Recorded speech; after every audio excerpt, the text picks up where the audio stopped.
Hi all, my name is Kat, and welcome to my channel in this body doubling session. I'm a bit of a chatty tasker, but if you prefer minimal chat, I have some other videos where I don't talk as much. Links in the description. Everyone is welcome here during these body doubling sessions. I work on current illustrations. If you don't know what body doubling is, it is a strategy to stay on task and get things done. More information and a link in the description. During this body doubling session, I'll be using a Pomodoro technique, not the Pomodoro technique. This one is different because we start with an hour and take a 10-minute break, then we go to 50 minutes with another 10-minute break, and so on until we hit 20 minutes, which will be our last stretch. Let's get started.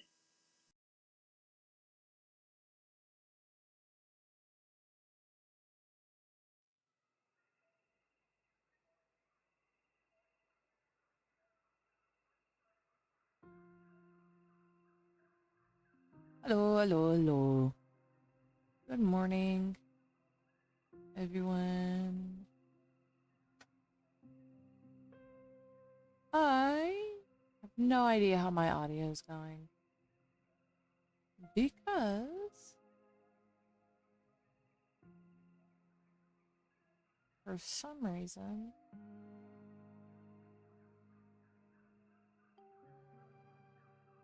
it has been dumb.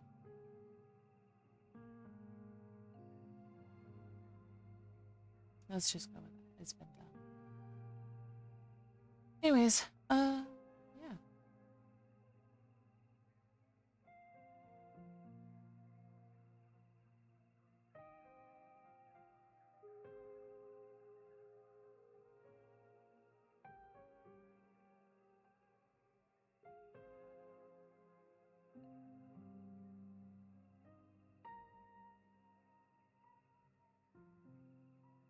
Okay. So I have no idea how my voice sounds right now. It has been severely up in the air. And I don't know. And I can't even, what's really dumb is I can't even check it. Can't even check it. Which is incredibly annoying.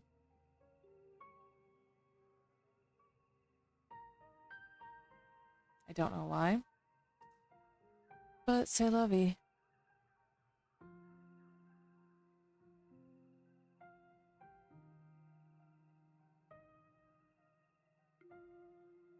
Oh, right. I need to pull up. No, I was forgetting something. I still need to go and pull up my my workbook or my files so that I can see what exactly I'm doing or how it looks anyways. Ooh.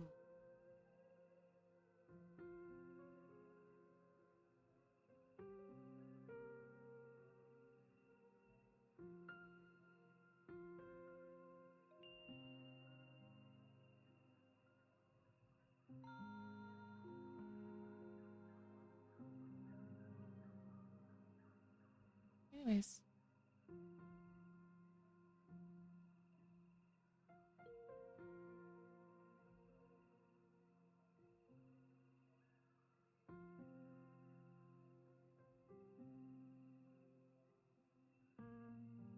Ooh.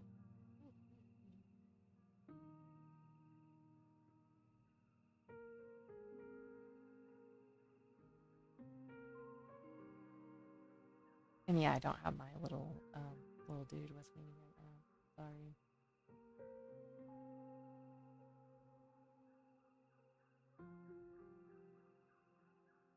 Are you jealous because your brother's sitting on me?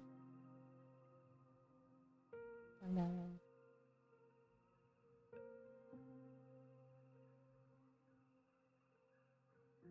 I'm not gonna kick him off because he's doing good, sweetheart. If you want to be up here, you're gonna have to sit up here with him.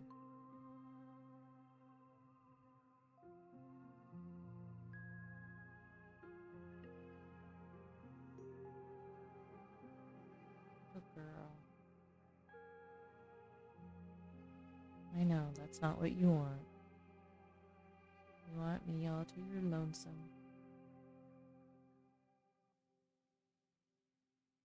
Don't have more than one fur kid. They get jealous super easily. Oh, I'm a silly little human.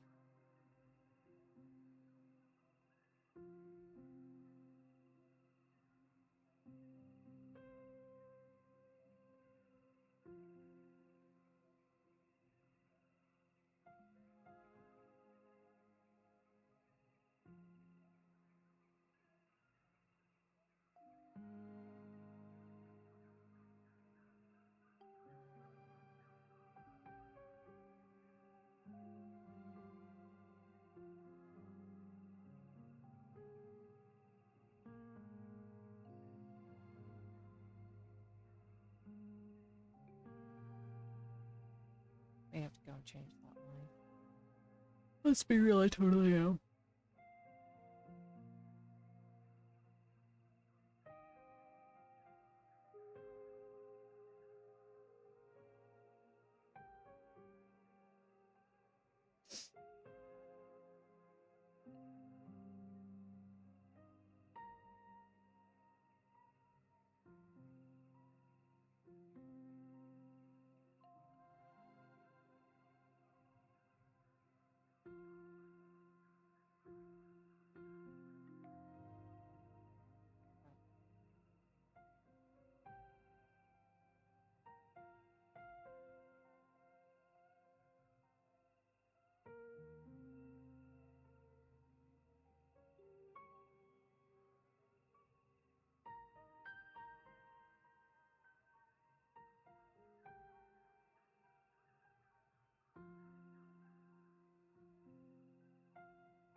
Ah, no.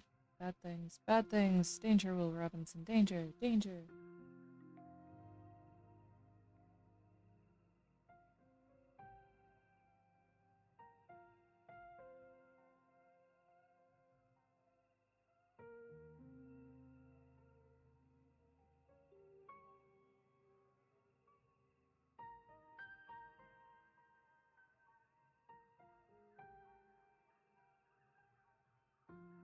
That was bad.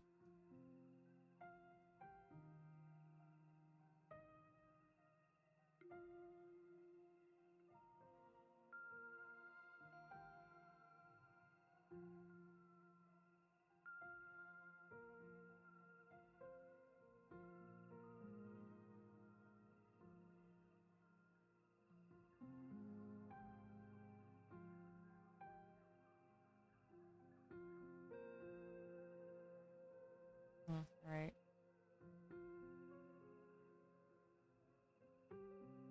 So for some reason, in order for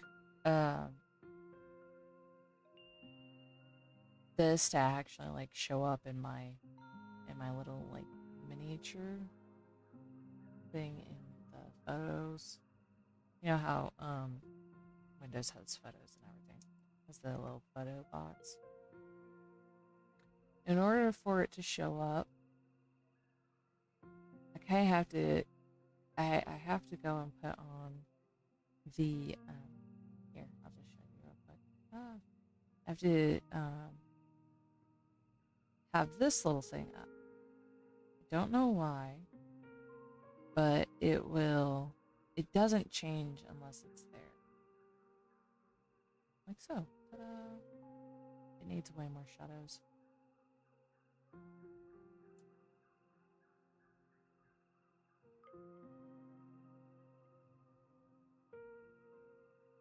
So I get two tiny versions of this as time goes on.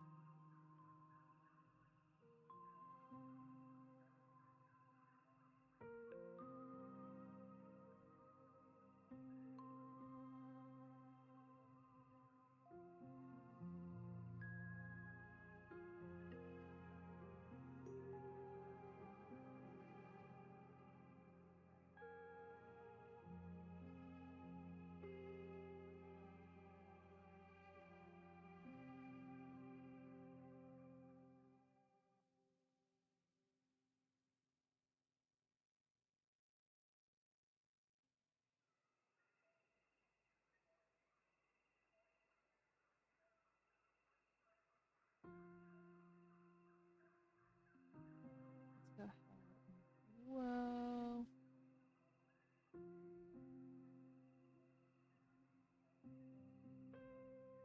There we go.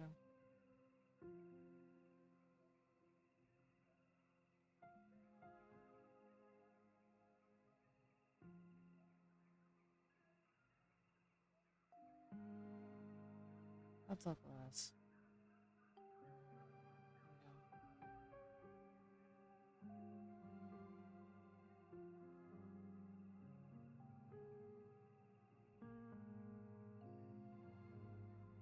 Okay.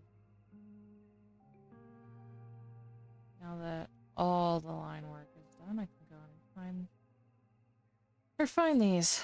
Yay!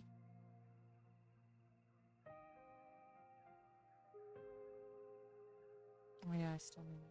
You know what?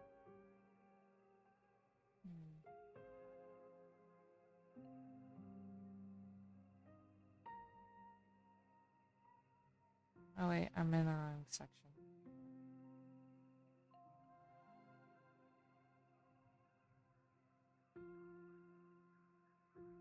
Oh my god.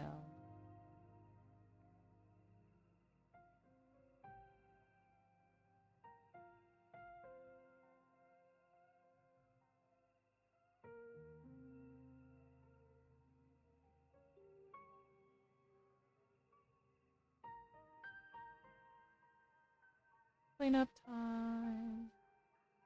Remember that as a kid, right? Everybody clean up.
I am going to have to add some more details to this, but...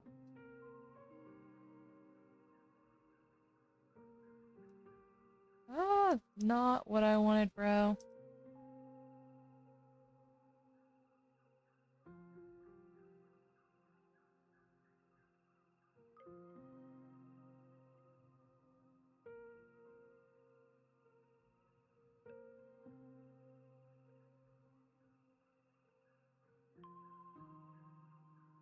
My little one.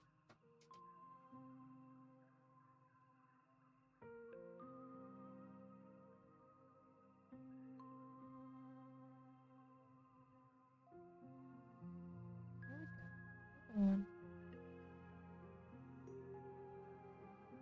You can come up here. Your brother does it all the time.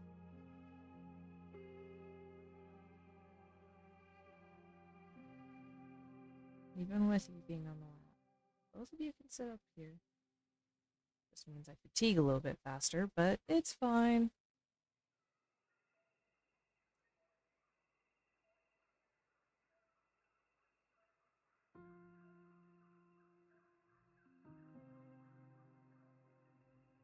Ah, no, no, no.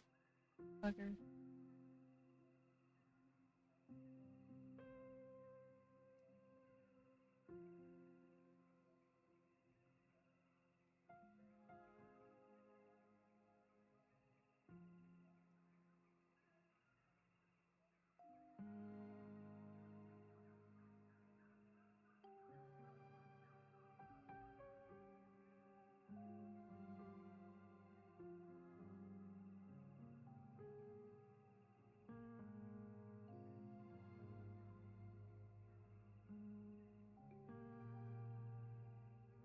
Nope.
Yep.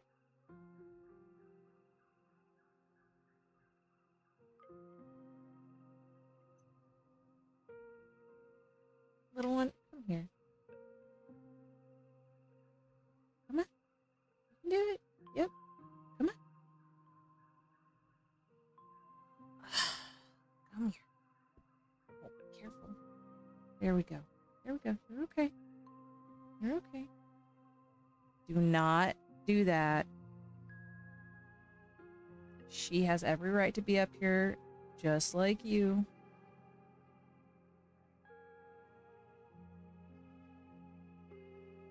Don't do it. Make good choices, bro.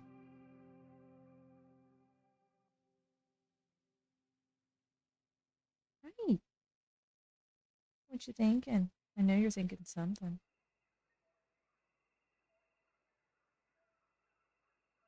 You want to be up on my shoulders? Is that what you're thinking? You want to be up on my shoulders? That's a yes. Okay. All right. Hold on.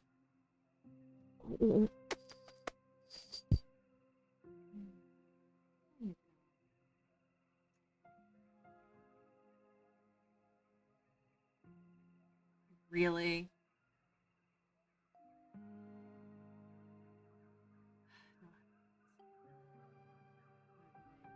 Hurry. All the time.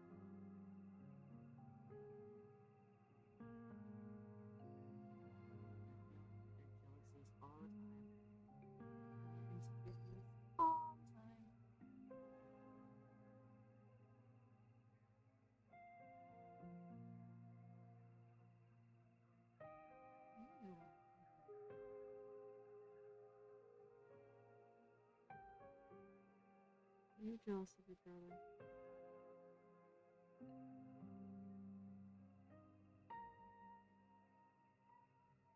All they want you to do is just sit and relax.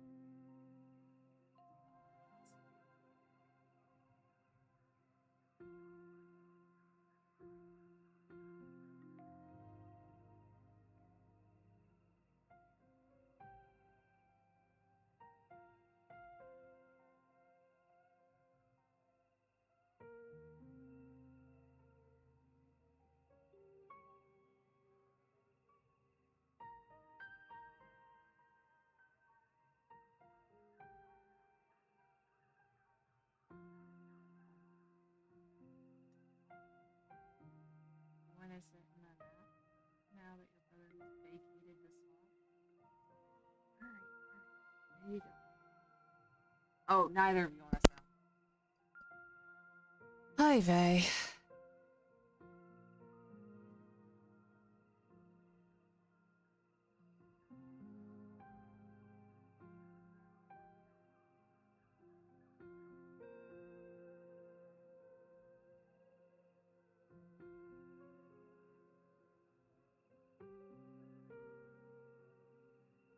I'm gonna have to put dots down.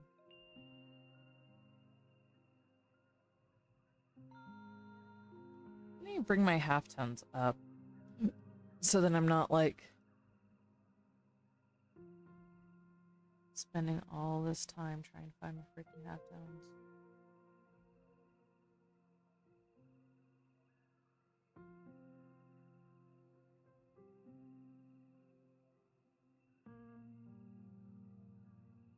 I think that's the small dots, yeah.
Hey! Nice. Nice. Well, I appreciate the efforts. Thank you for joining today.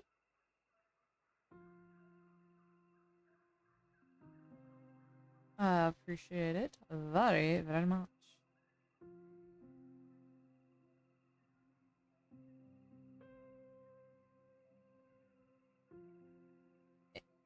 Please tell me you can hear me. I have been fighting with that all day yesterday on the Discords.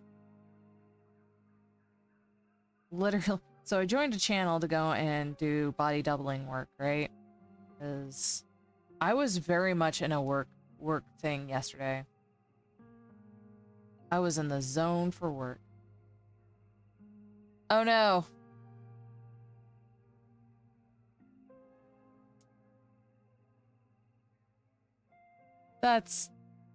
Does seem kind of slow. Okay. Okay. Well, so here's this. I did adjust it a little bit. Uh.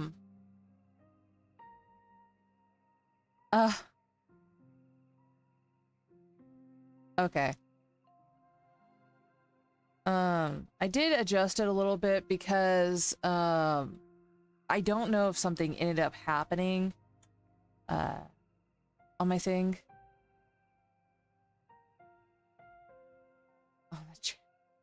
Oh, well, I usually have my volume up on the channels, at 100 anyways.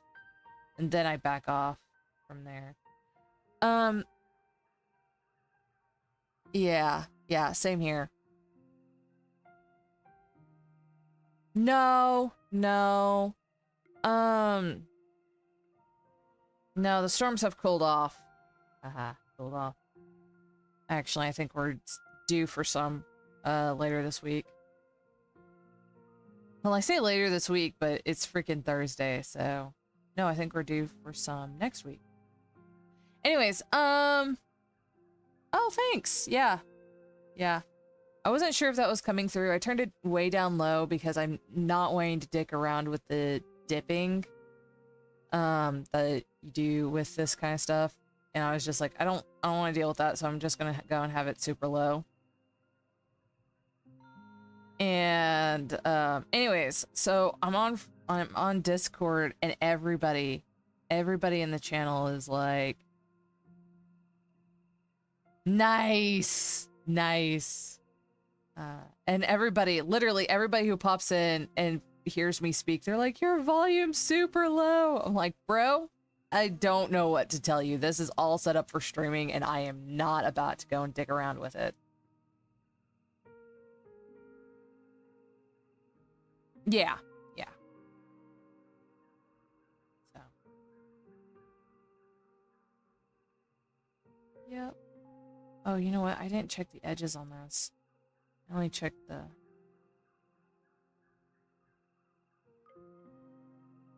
outside. Let me rephrase it. I didn't check the outside edges on this. I think that the outside edges are... Nope, I lied.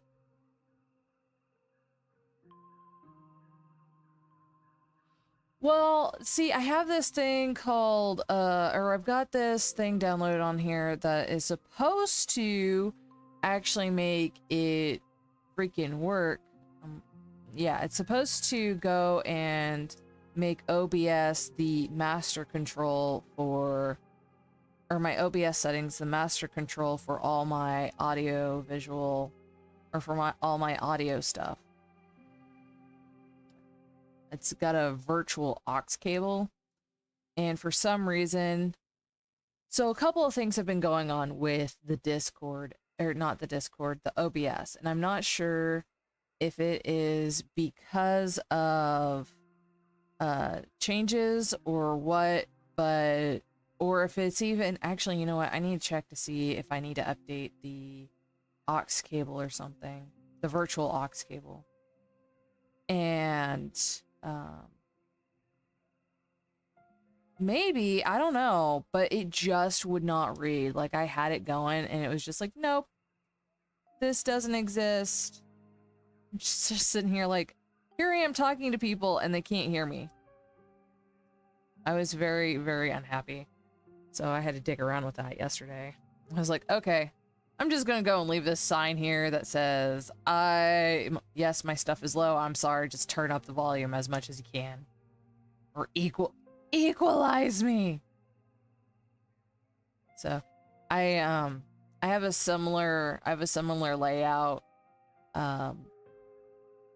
overlay that I use on Discord to this. Actually, I have several different overlays. But in a little section of it where I have my text, like I do on here,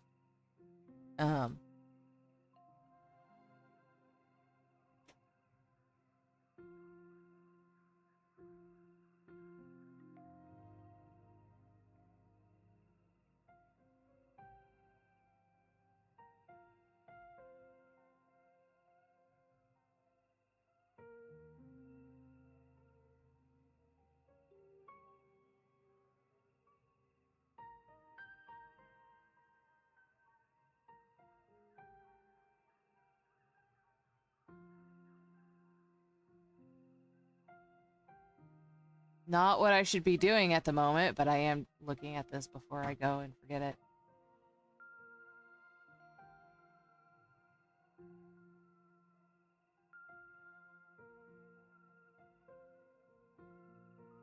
Okay, let's check this. Oh, cool. Unfortunately, it does seem... Okay, now it looks like it's working. Nice. Thank you. That does... Okay, by now, everyone on this channel should know that my Google foo is absolutely horrible. And thank you very, very, very much. That seems to fix the problem, but I probably won't know until...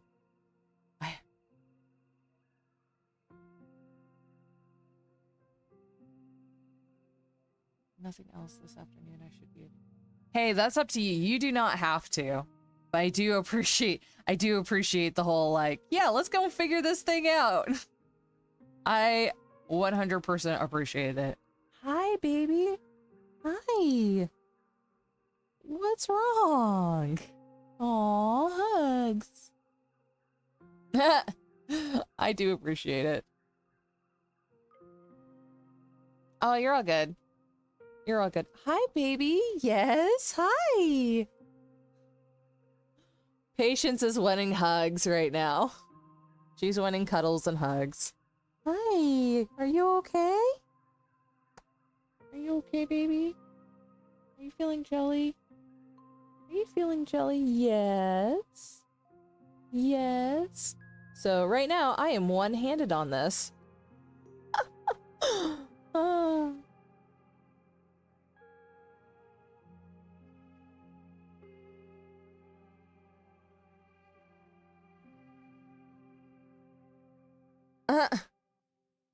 How?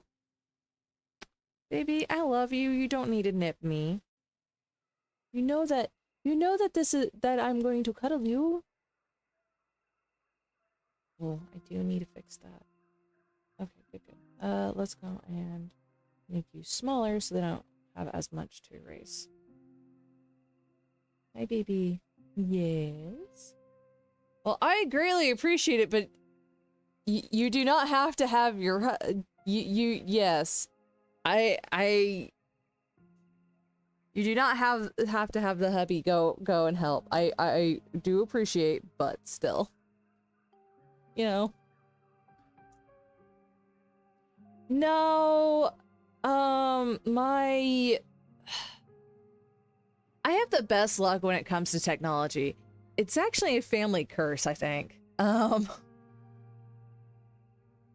No, yesterday it was the monitors were flicking again, and it's yeah. No, okay, so here's the thing. My mother can get a virus on any machine. I don't know how she does it, but she can. It's all good. it's something that I was planning on looking at over the weekend. Mostly because I want to get as much. Baby, you are 10 pounds. I can only hold you up for so long. I love you very, very much, but my arm was dying. Yes. Oh, you love that so much. You know, your brother loves this too, right? Yeah. Yeah, he does. Yeah, he does. Right. So my mom can break any machine, and my dad has an entirely different screwed up ability. He cannot wear watches. He is technologically knowledgeable, but he cannot wear watches. Yes, that is very much true, but similarly, I do not hold them for very long. No, I definitely hold my I have held my nibblings for long periods of time, and I quickly pass them off as soon as I can. Yes, and this is funny to me because like the only piece of technology that my family can handle is a phone. Like nothing really, knock on wood, nothing really bad happens to us with phones except if we do not have it on our person at nearly all times, it will be lost for months. Right, catch, pass the baby. Unfortunately, currently I'm the only one that is holding on to the babies, so. But yeah, no, it's not that we're technologically inept, it's just that technology does not like us. I don't know why I did that. It is like 100% a curse in my family. And nobody can convince me otherwise. So like, phones are the only things that we can actually handle without it like completely dying on us or anything like that. But yeah.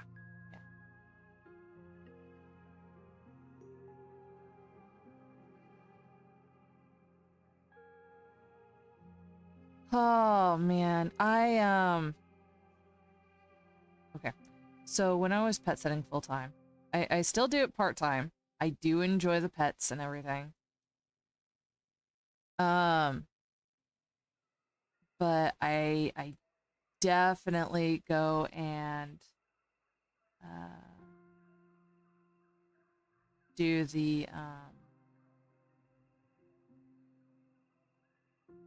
do the pet setting. Anyways, I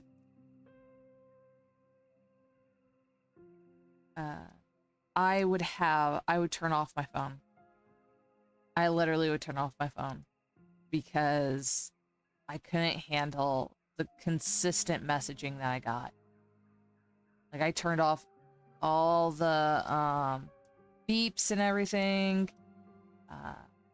Anything that was like super annoying, I ended up turning off. I switched all my ringtones over to something fun, mostly Final Fantasy themed. Yeah. So now whenever my phone goes off, it sounds like a chocobo.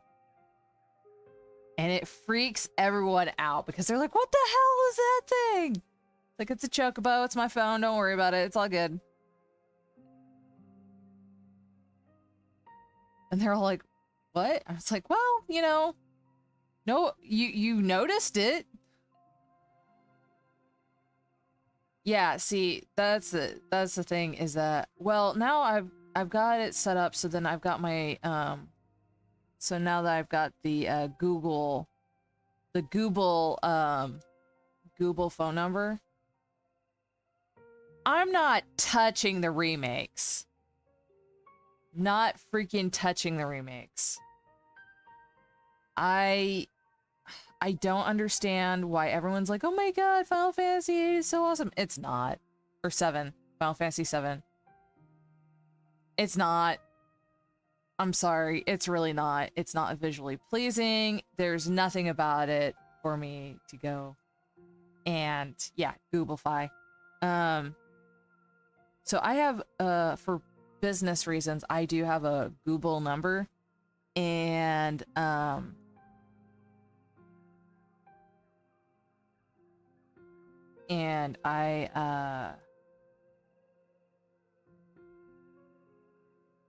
so I need to keep it like actual like volumes and stuff, though. That is not to say that I do not have my phone on certain things. Like if I get a Google call, it does ring. So my phone has modes.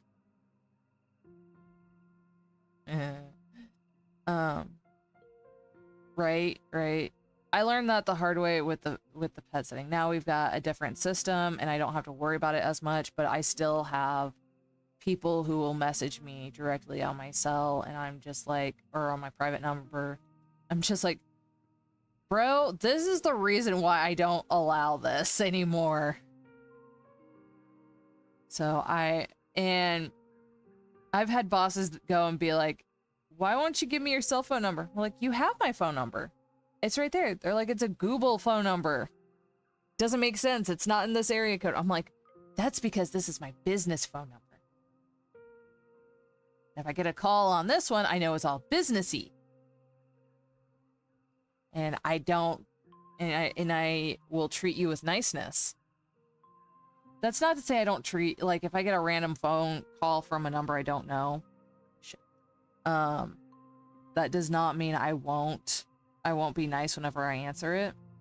But for the first like 5-10 seconds on the phone, I won't actually say anything unless A, it's my Google number, or B, it is my or it's somebody I know. Right. But yeah, anyways, so yeah, that's kind of like,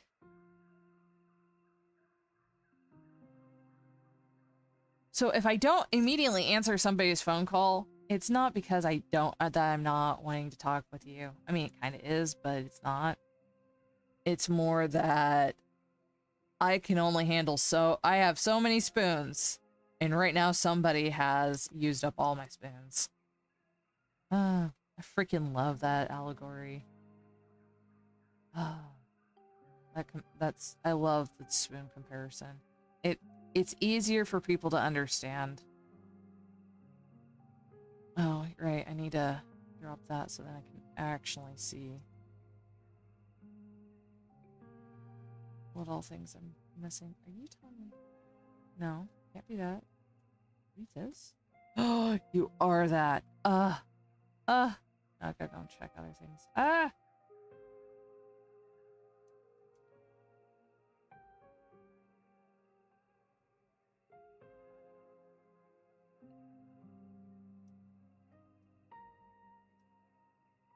So now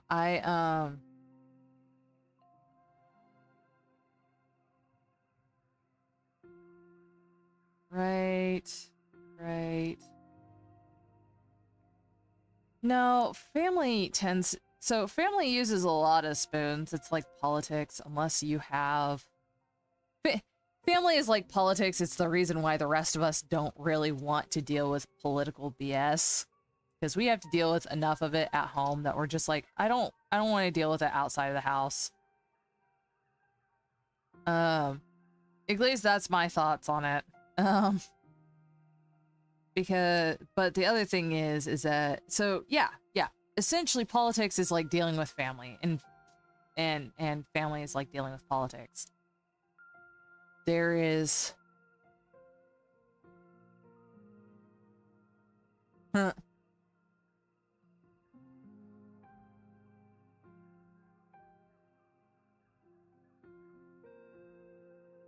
yeah, but see, there's this amazing thing on the phones. Like, okay, so with the pet setting, back when I was when I had to go and use my phone for it. I literally had to. I had this one client. They got blacklisted for this, by the way. Don't do this to your pet sitters. Don't do this to your pet sitters. Don't do this to anyone who is interviewing for the pet sitters. Well, not just voicemail. Not just voicemail. Your phone actually records like dates and times when, or can record dates and times just as, what is it? I don't know if you have Apple or an Android, but the Android, let me go and look real quick. It has like a call log. Under recents, it will have a call log. I don't know how far back it goes, but it literally it has the date, the phone number, day, and time in which you get called. And I had to use that to essentially defend myself from this client. And I'm like, look, here's this thing. I had to show timestamps for when I got the call, when I worked out, or I like, and this is the reason why I freaking love text. Like, I went and either did emails, unless it was an emergency and I needed an immediate response. I did emails and I did text messages, and I refused to go and message anyone outside of that unless it was an emergency, and I stayed that every time. And yeah. That's not to, so being a pet sitter, pets do not care about anyone else's schedule, and they do not care about anyone else's life. So the thing about that is that I've had to make more than a few phone calls in the most inappropriate times ever for the families. Because I'm like, okay. At sometimes, you know, going forward, what I might go and do if I continue to go and do pet sitting for longer, I might be like, okay, depending on what goes on, like a wedding.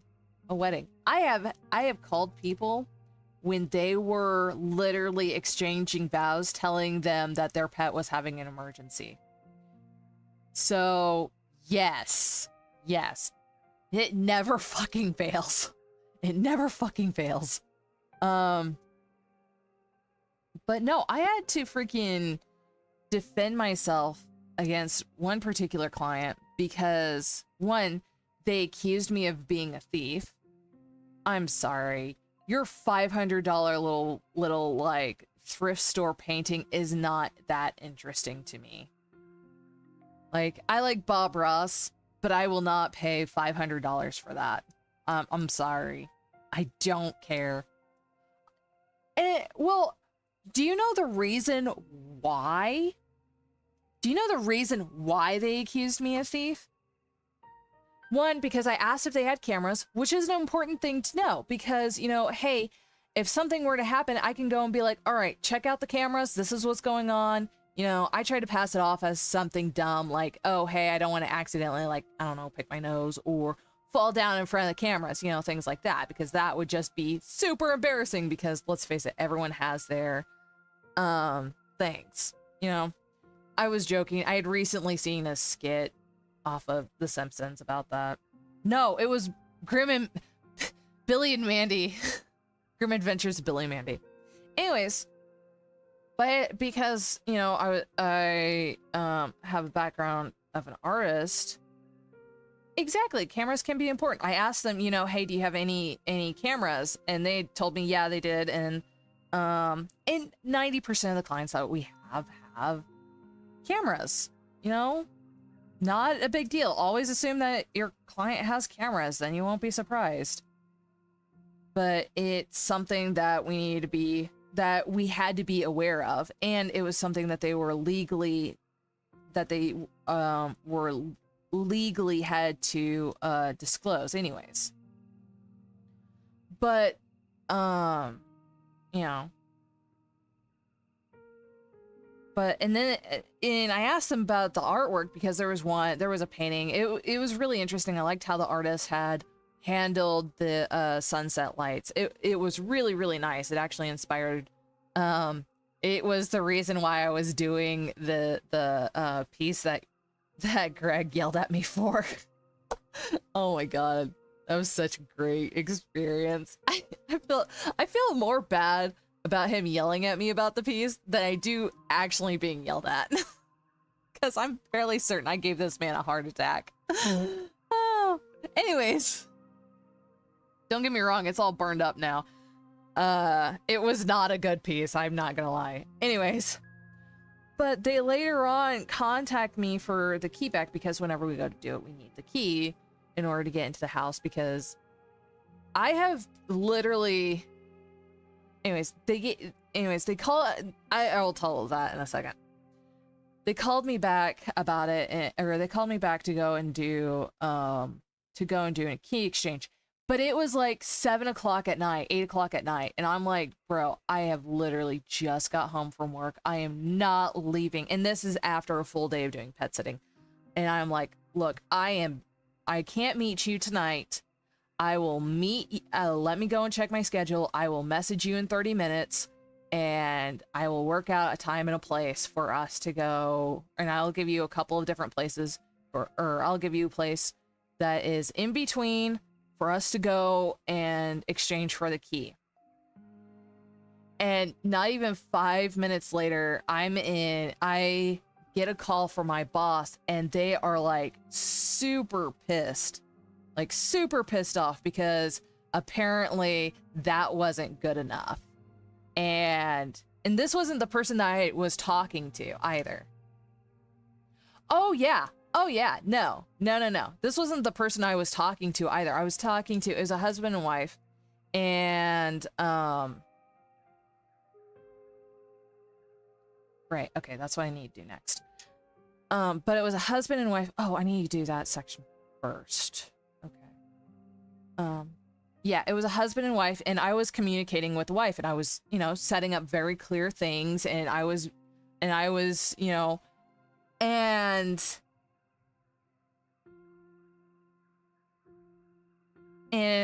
had just finished sending out, I was waiting for confirmation back from the wife whenever I got the call from my boss. And it was the husband that was literally like, he had sent an email to the Better Business Bureau saying that we were unprofessional, that we were thieves, and all this other stuff. And the Better Business Bureau had messaged my boss, and I'm just like, what the hell is this? And I'm just like, bro, I'm tired, okay? Like, what the hell, man? Oh, it was so bad. I was just like, I don't know what you want me to do about this, because this is not, I don't know what's going on. I don't know why this is going on. I am just like, I'm waiting to hear back from them to confirm this time, place, and date.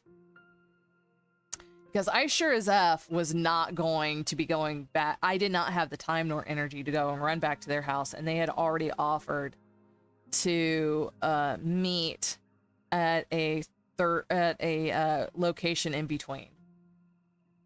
So, I was all up for that. I was like, okay, here we go. But yeah. So it was really, really, really bad. Like, the entirety of that situation was really, really bad. And that is why I don't like dealing with, this is why I don't like dealing with people. I am looking for something. I'm not just sitting here twiddling my thumbs.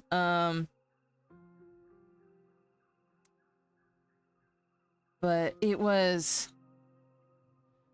but I had, and as soon as I was still on the phone whenever I got the confirmation from the wife about it, and after that I had to go and send the entirety of the text message conversation to my boss, and they could submit that as evidence and all of that stuff. And it was just like, oh my God.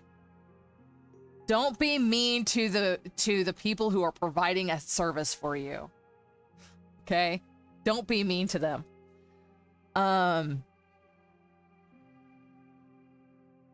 It was just so dumb. It was so dumb. I don't understand why. So we met at a very public location, and there were other people around, and I actually had a little bit of time beforehand. Well, I say a little bit of time. I built in time because I had a bad feeling about it. So I built in time where I knew I would be at this location early. Oh yeah, no, it was definitely the husband that sent in the report while I was talking to his wife. Because her number was on the service request. And so I was actually at this location an hour early. And it wasn't far from one of my other jobs, so I went there afterwards, and it's a nice little public park and everything. And there were other people there, which was the reason why I chose it.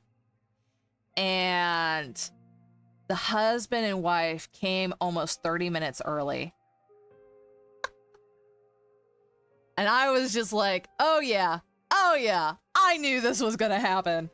And as soon as I saw them pull up, I know that they were so not happy. I did not have my car there, because I did have my car there, but I parked at a different spot from where they were parked at. And that way they couldn't sit there and follow me. And I waited until they left before I did. Oh yeah, 100%.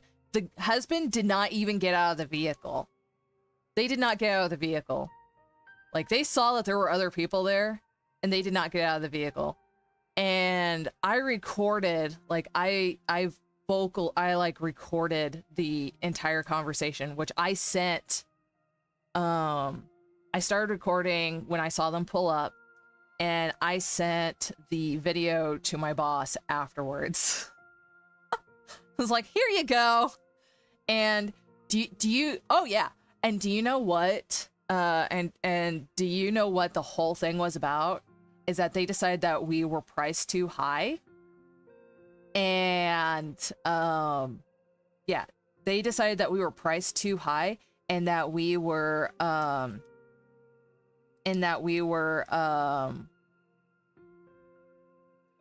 she blacklisted them. She straight up blacklisted them.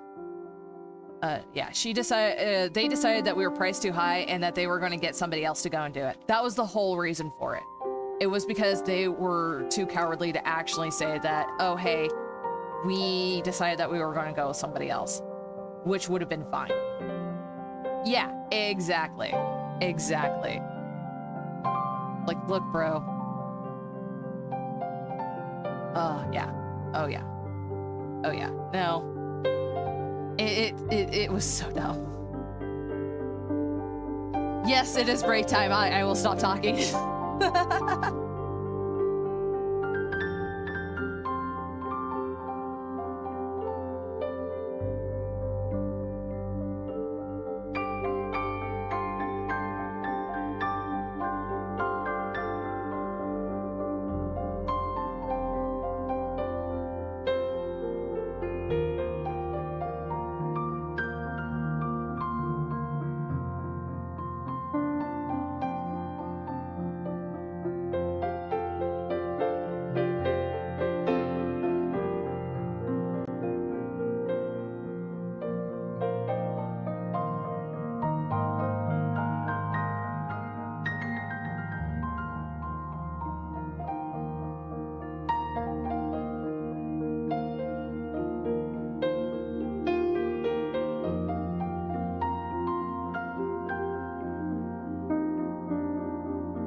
The technology curse strikes again. Dun dun dun! No, I had to make a phone call real quick. Unfortunately, it took longer than real quick. You know, that lovely, lovely thing. Thank you for being patient. As you saw, I was still working away. Wasn't gonna leave you guys hanging.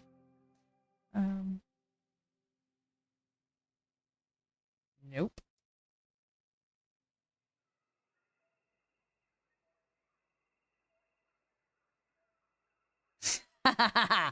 Mwah! You know what? Having a little bit of adrenaline running through your system is good for you. But no, the technology has the technology has decided to be mean again. So, you know, there's that. Yeah, man. Ah. Lovely. Anyways. Next time, do you want me to go and just type in boo? In case this happens again, do you want me to go and type in boo to let you know that, hey, yeah, I'm gonna be scaring you? Or I'm gonna be talking soon? Just in case everyone's worried.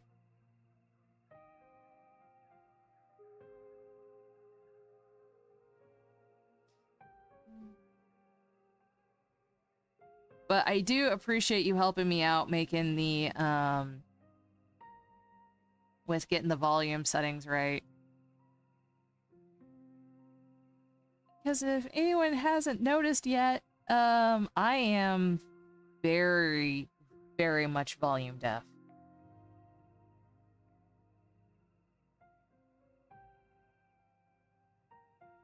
Like, I can tell if things are... Nice. Nice. Is he sitting there nodding along with all this? You said he took the day off, so, you know.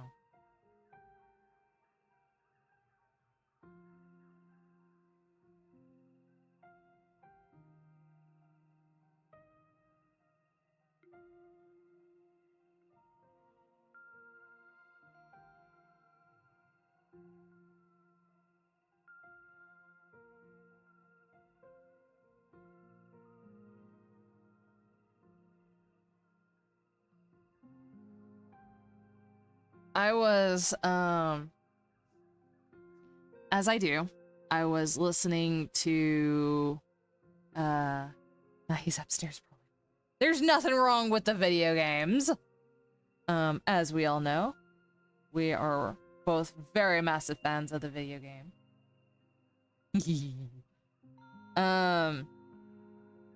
Anyways.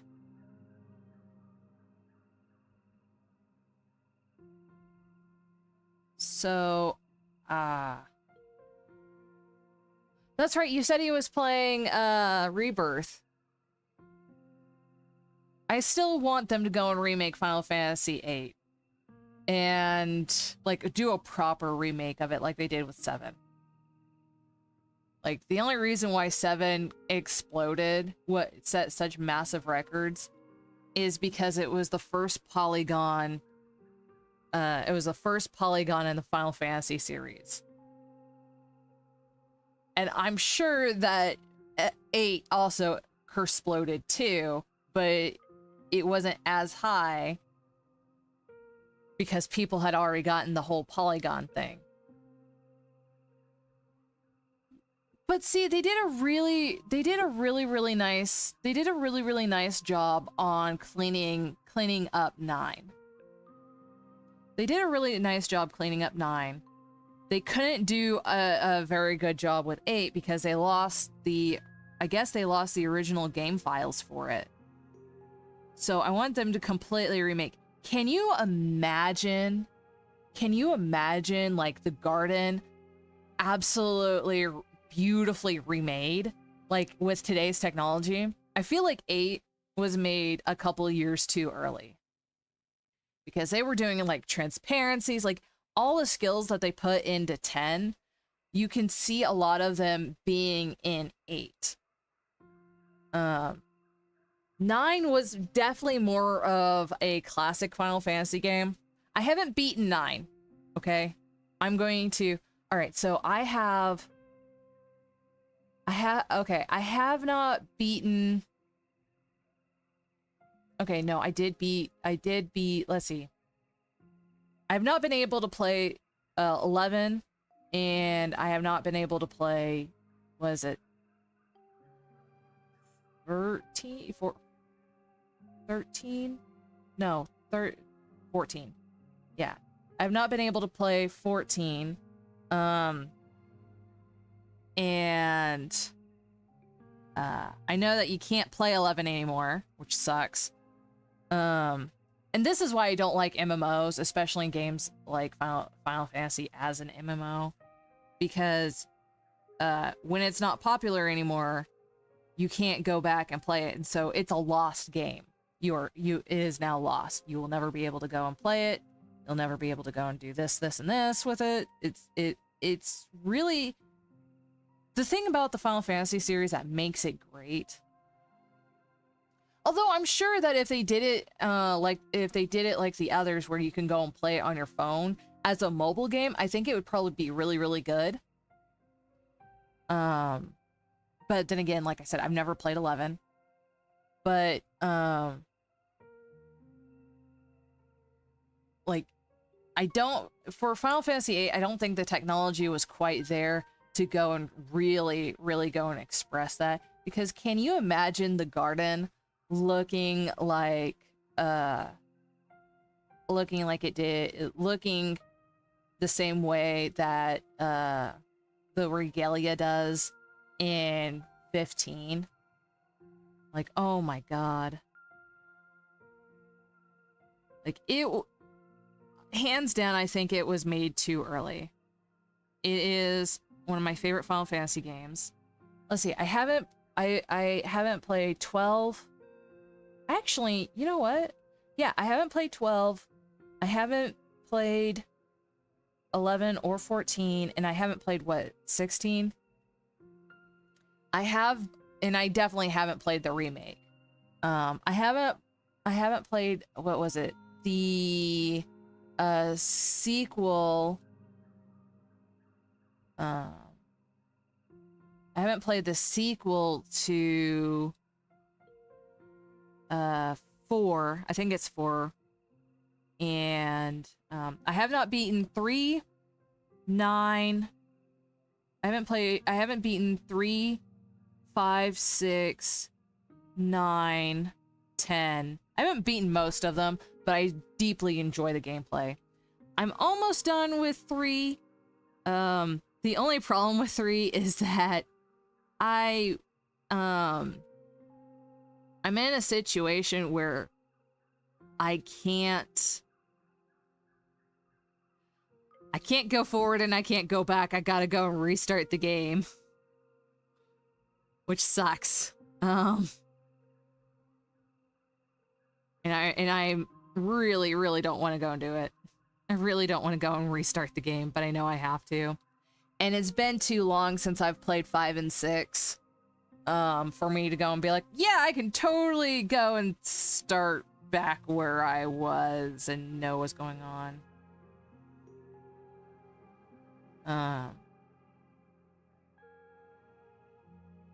God, now I want to go and sit there and play them.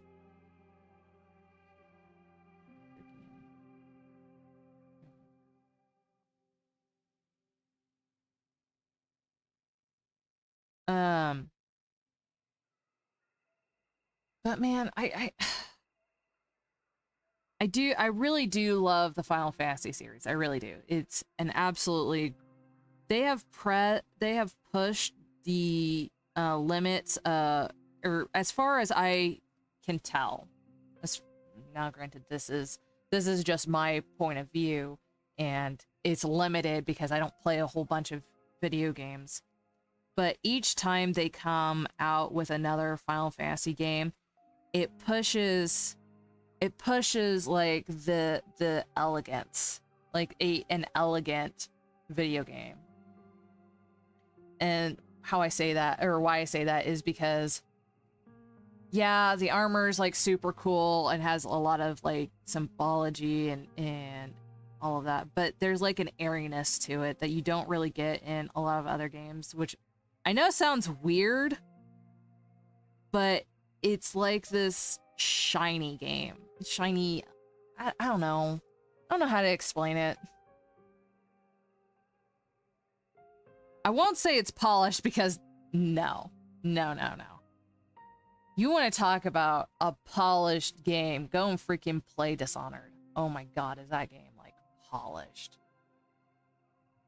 Like everything about that, it literally pushes like the game mechanics. It's like Portal.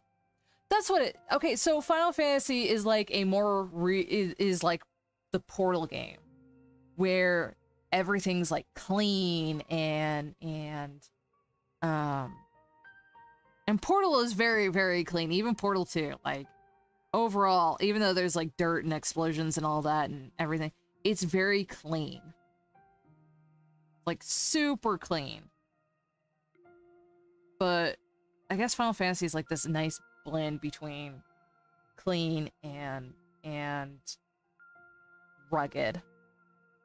At least as far as I can say with like up to 15, because I have played and beaten 15. I even got a chance to go and play the extras to it, the stories. I really do feel, if you haven't played them, I do recommend the Arden arc, because honestly, he's even though everyone's like, oh, he's not that bad of a dude. I will stand by that. He just got tired with the world. I'm just kind of like, yeah, we're all kind of tired with this. Dude, it just sucks. It sucks for him so badly. I'm really happy that no human becomes immortal. So far, anyways. I really wish people would stop chasing immortality. I understand the reasoning for it, but please stop chasing immortality. It will not end well. It's like cloning dinosaurs. It does not end well. We all know this to be true.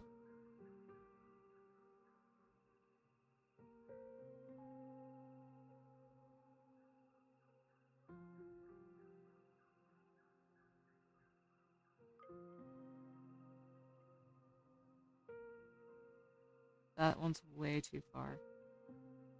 Anyways, I'm gonna go and get off my soapbox. I swear. I think you guys only like me for the soapbox. No, I like the gameplay of Final Fantasy. I have some things about Square Enix that I'm not super happy about. Let me go and do it like this. I miss Square and Squaresoft. I miss them. Which sounds absolutely ridiculous, but it's a true statement, bro. Screw it.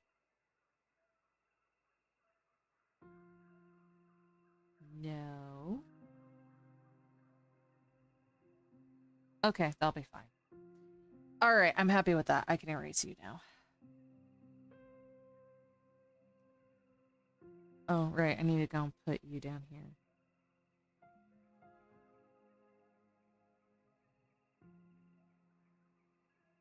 There we go. Perfect! Now I get to go and erase all this extra crap. Oh, no! Please tell me I didn't do that. I totally did. Oh. Oh, now I gotta go there. Nope, it was this one. Anyways. I'm not saying that... Okay, so here's the thing. I'm not saying you're wrong for liking 9 or liking 7.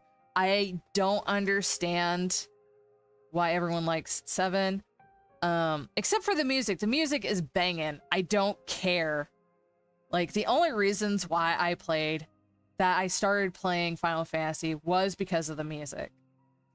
And the only reason why I enjoy Final Fantasy VII is because I love Sephiroth's songs. I'm not gonna lie about that. Even Kingdom Hearts, the only reason why I will go after Sephiroth is so then I can listen to his song in game. I still haven't beaten him. No, I think I beat him once, and then I was like, okay, I'm good. I never want to go and try and beat him again. I totally am trying to go and beat him again. Like, seriously. It's so freaking hard. I was super excited that they, like, when I saw Squall in Kingdom Hearts, I was so happy that they finally, like, recognized that. And not only did they go and have Squall. I mean, it was mine too, but I didn't like it that much. I thought it was weird and awkward. But I was always a visual child. So I will say, when I was introduced to Final Fantasy, it was done by my older sibling, and they told I was playing their 7, and they were like, okay, if you're gonna play these games, you're going to do it right and do it from the beginning. And I was like, sure, that sounds awesome. So I was forced to play, I say forced, I was forced to play Final Fantasy 7 or Final Fantasy on the NES. I really, really liked it. The only problem is that by the time I got the NES, the battery for the game no longer worked. And I knew that Mom would never, ever, ever allow me to keep my console on while I wasn't playing it. Or keep the console on while I wasn't playing it.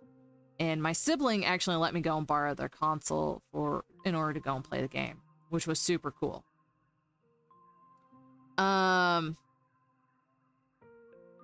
And yeah, that was super awesome, and I loved it. I absolutely loved playing the NES. Probably my favorite game on the NES is Base Wars, and I hate sports. I hate most sports games.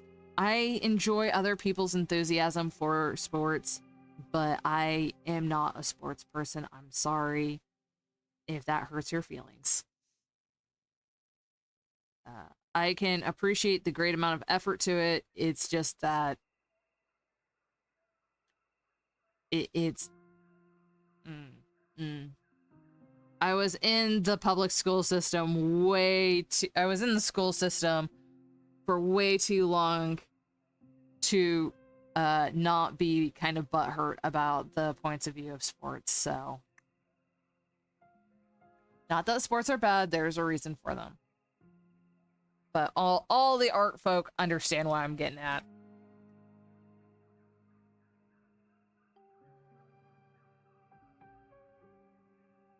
Okay. How do we like that? Whew.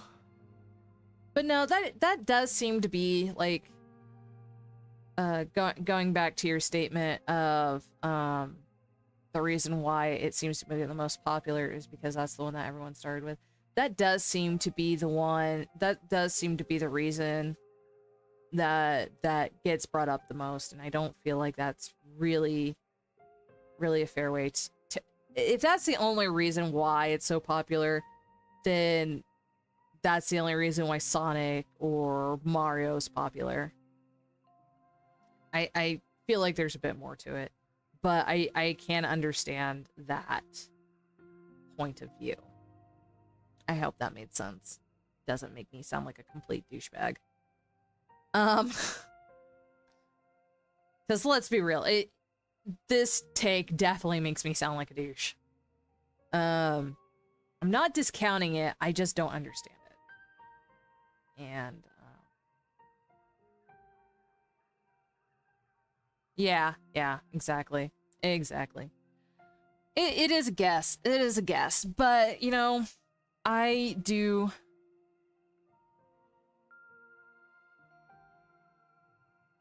Yeah, it does make me sound like a douche, okay.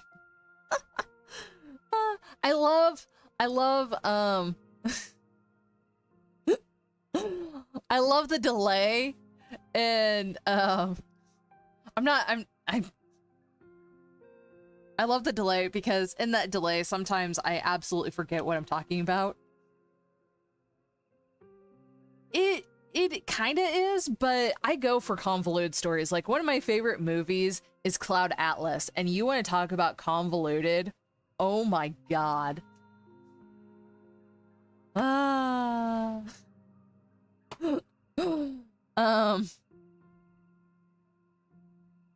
It's like it's just the delays. It's just the delay, and I've tried to go and reduce the latency, but it's so much fun. This is so much fun. It makes life a lot it makes life a lot more interesting. Anyways, no, I understand what you're up to. I understand. I do. I'm just teasing. I like 6 and yeah, 6 was released in the States as 3. I think that's right. Because when I told my brother, because at the time I was keeping like super up to date on the release for the games. Yeah, I think 6 is the one where magic is no longer a part of the world. I think that's right. And I think 5 is the meteor. Yeah. 6 is my sibling's favorite game. Yu-Gi-Oh! Heroes. I don't know if you are familiar with him and his work, but he does Yu-Gi-Oh! Style of yeah, exactly. 6 was released as 3 in the States. And I had told my brother, hey, they're getting ready to release 3 in the States. And he's like, oh yeah, it's 6. It's like, no, the 4 Onion Kids are being released in the States. And he's like, oh my god! He was so excited. He was so excited. And it was just like it was really hard. Initially, it was really hard. I had to tell him like three different times, and I was just like, dude, seriously, you need to like get up on your Final Fantasy news, bro. Brisky. I was like, no, I'm talking about 3. And I had a friend in high school that had it, and I was like, oh, this is so cool. And I was showing my sibling, and they were like, oh my god, wait, what? This isn't 3. I was like, yes it is. Like, no, it's not. It's like, dude, yes it is. I don't know why they did that. Right? Don't get me wrong, I have a high level of excitement for Final Fantasy. Like, I went and saw Distant Worlds, and I wanted to go and see Nobuo Masato, like, meet him in person. I did get to see him in person, and at the concert that I went to, and I haven't been able to go to one since. This was back when they still only had 2 discs. I think they're up to 5 discs now. But they had, but they still had 2 discs, and he was touring with them, and I got to see him in person, and he sang the chorus he was in the choral group for One Winged Angel. Oh my god, that would be awesome! I'm not gonna lie, that's amazing! As, once more, we can see my level of excitement as I'm doing my lines. They're so thick! Oh my god!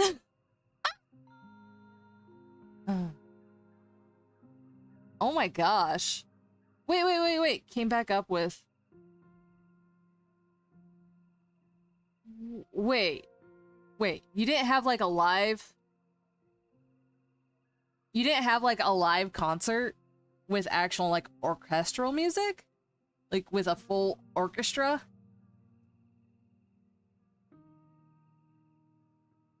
I'm very confused about this. Because they had like a full-on orchestra. Like, the thing about this is that this part of the concert, the one-winged angel thing, it was live. Okay, I was gonna say, like... I mean, you know... Storm, God tier timing... I feel like...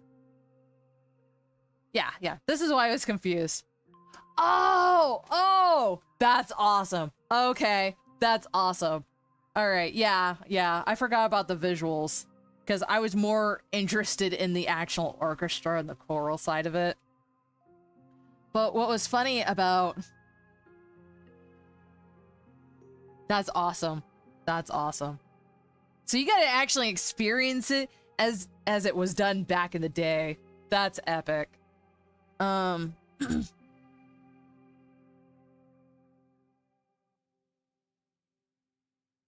mean, you know, I am not gonna lie. I have some of my alarms definitely have the victory theme song. Which victory theme song was it? I know they're all very, very similar, but I mean, like, which victory theme song was it?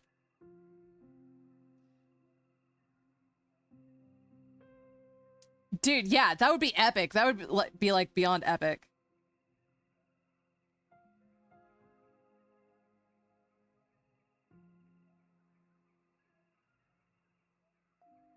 Like, yeah, God tier. Yeah, that's no, so here's the thing, is that One Wing Angel wasn't actually a part of the official program. So what happened is a bunch of people...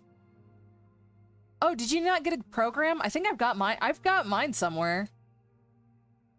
I have my program, and then I also bought like a scrapbook thing that they had. It's so fucking beautiful. It's exactly why I like Final Fantasy, because it is so aesthetically on point. Oh. Like, seriously, Final Fantasy is so aesthetically on point. Oh yeah, no, like after each song there was a standing there was like a standing ovation, especially after like whenever Nobuo Uematsu came out on stage to go and do stuff. Like, he got like 5 minutes of standing ovations. Like, it was just so surreal and amazing. If anyone gets the chance to go to see one of them, do it. It's completely amazing. But what was funny is that after the end of the last scheduled song, a bunch of people left. And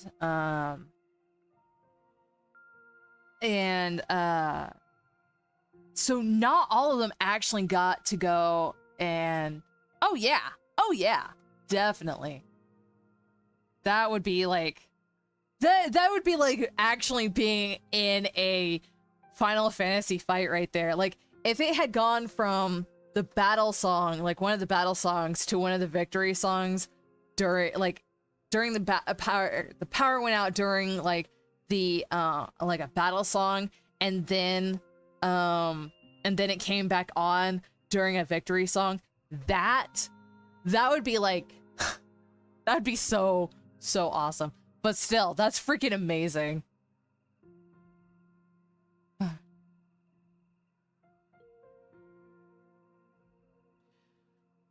So, you probably... Oh my god!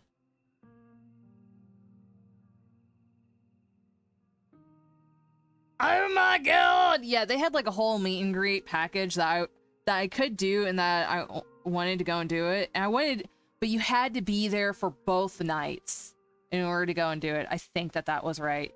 And I really, really want to go and do that, but my boss was like, okay, well, can't. And then they turned around and were like, yeah, you could have gone and done that because they did have my thing covered. I was like, are you kidding me? Are you freaking kidding me? I can't buy that now. I was so angry. I was so unhappy with that. But you know what? It is what it is. I still got to go and see that, and not very many people can say that, so. But yeah, it was so interesting. I think that the people who were not like, my mom, I couldn't drive then. Yeah. No, I could drive then, but I was going to be so tired from the thing. And I did ask my mom if she wanted to go with me into the concert, and she said that she didn't really want to. I don't think that she drove me up because it was going to be a late night. And I asked her to go and drive me back, which she obliged to, which was really nice of her, and I appreciated it. But I don't think she was expecting that many people to be there. Because she had seen the first wave come out, and then she saw the second wave, and I was just like, oh my god. It was absolutely amazing. It was absolutely amazing. Like I said, if you get the chance to go to do it, I would highly, highly, highly, highly recommend to go and do that. But yes.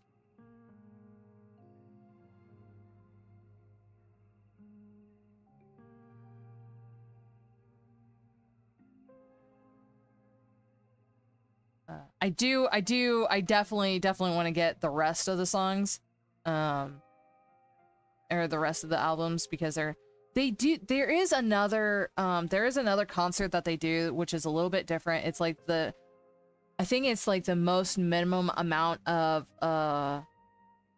instruments that they can play that can still give like the full experience of the song. And it's really cool and everything, but it's not like some of the songs they do really, really well. Some of the songs they do not. I'm sorry. I'm not bashing on you. I understand that it takes a lot of skill to be able to pull that shit off. But some of those songs are not meant for minimal orchestra. I don't care what you say.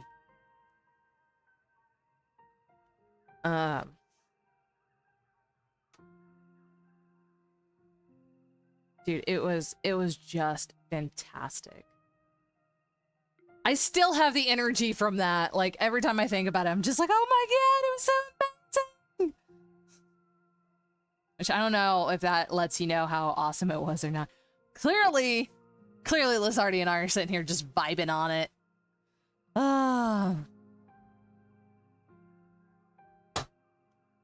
Clever Kaiju is an artist-led organization that brings visual artists together to learn, develop, create, and bring their work to the world.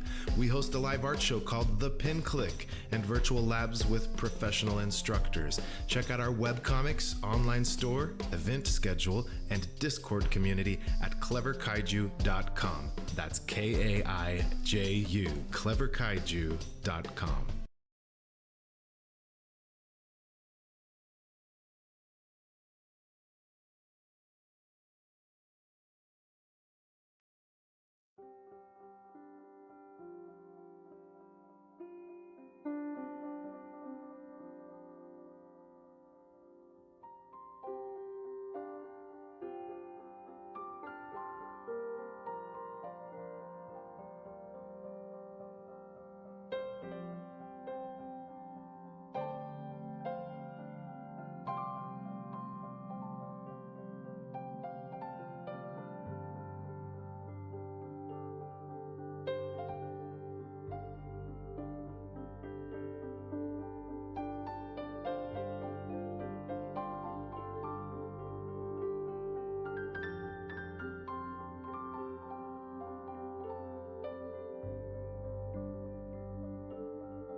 Girly! Did I make you jump? So I don't know if it was because of Discord, but it does seem that that did fix my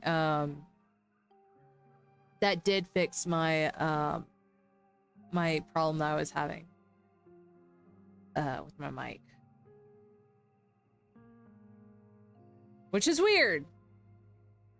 But whatever. It just solves it. That's all I care about.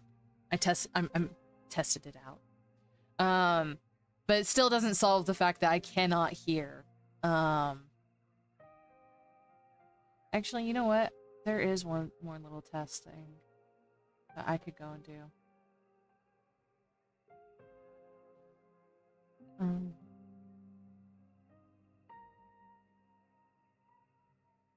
Crap, I think I lost what I was gonna do. Damn it.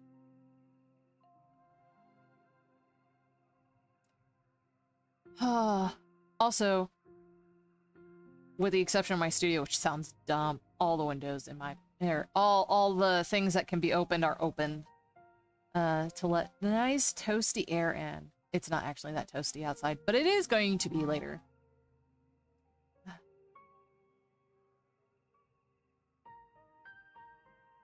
Oh crap. I cannot see your response at the moment. Yay! Okay, there we go. Apparently I shouldn't play with my settings during live streams. Oh right, I can't hear my outputs. Don't know why. I don't know if it's a setting or something. I'll figure it out eventually. But whatever.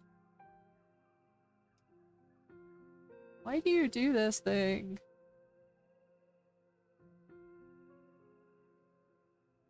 Yes, that one. Ta-da! Ah. Man.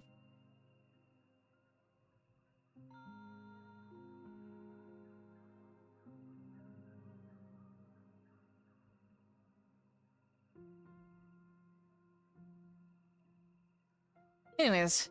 No, I do, yeah. I'm gonna go and just focus on what I'm doing right now. Maybe. Maybe. No, I totally will. I just wanted to check something real quick. By the way, here, I'm gonna show you the tiny version of it. Well, I say tiny version. Keep making it bigger. I'm just like, bros, I want it that small for a reason. Here's a tiny version of this right now. Yeah, man. I'm not a fan of Tron. Stupid computer. Outing all the things.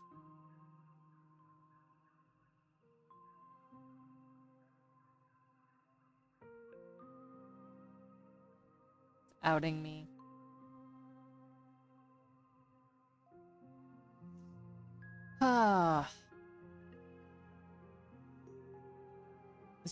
Is my chat going? Or okay, there we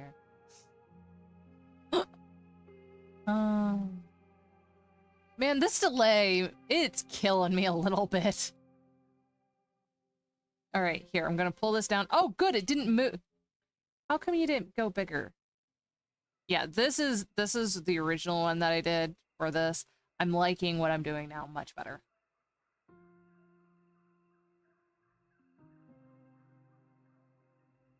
Anyways, but yeah. Yeah.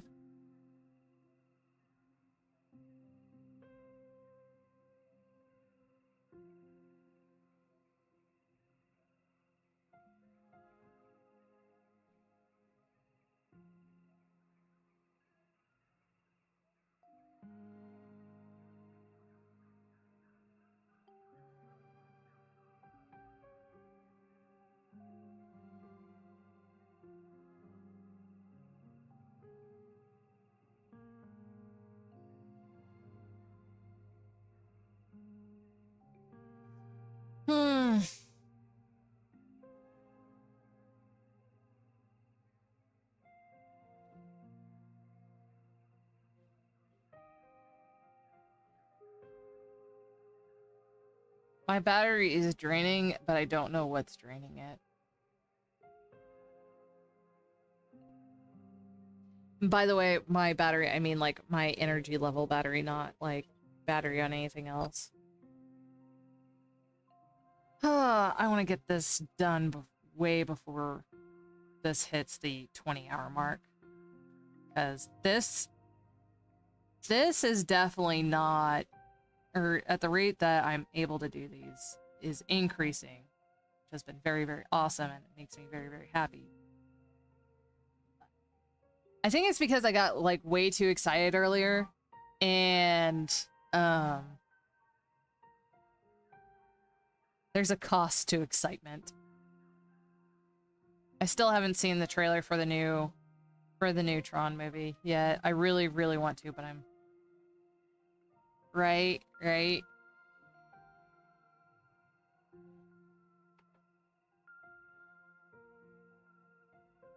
Great minds think alike.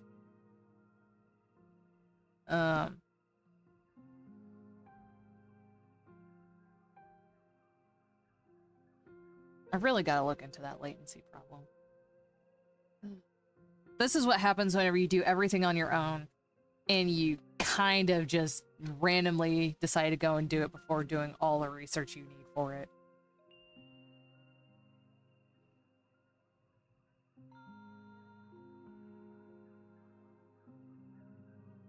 And yes, I 100% just said F it and did it. And started doing it like more like, yep, we're gonna go and do this.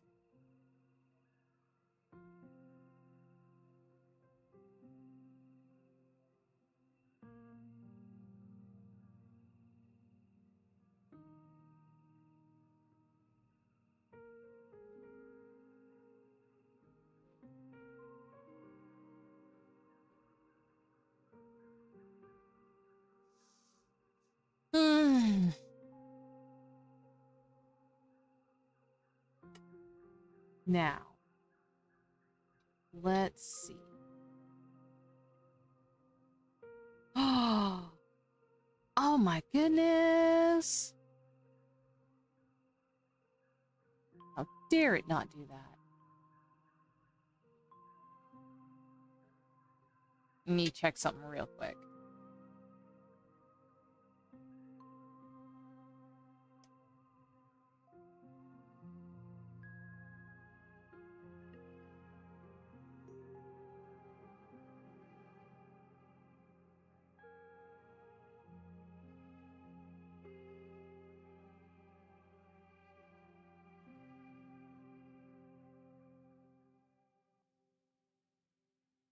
Okay, let's see. Nope, that's not the right one. Okay. Let's see. Nope. Yes. Okay. There's this. And let's go.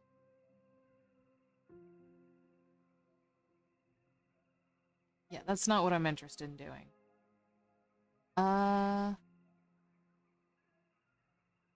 Okay, there we go. Oh, what? Dude. Wait. Let's see if I can. Bro.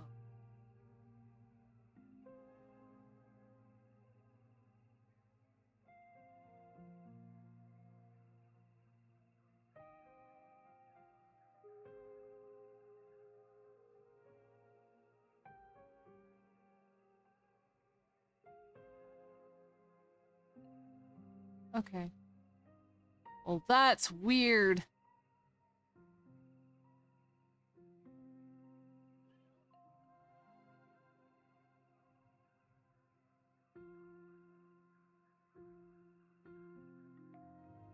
Okay. Well, that's interesting. Okay, so the things that are making me say that that's interesting is the fact that chat only reveals itself, only goes so far. So I was looking up to see I was trying to see what you were working on, because what your goal was for today, and I couldn't see it. What, like, the most it shows right now is the conversation about how people are just jerks.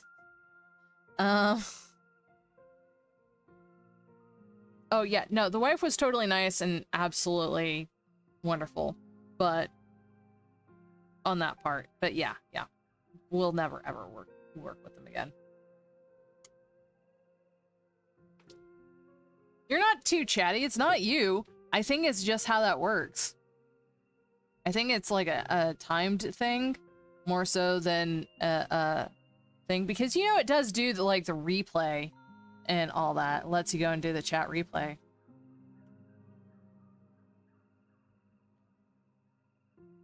And no, you're not that chatty, because I'm sitting here just like doing all the things. And I don't know if I'm more of a distraction to you or if I'm actually like helping you get stuff done. Because I feel like I'm maybe both, but yes. Are you upset about something, little one? Come here.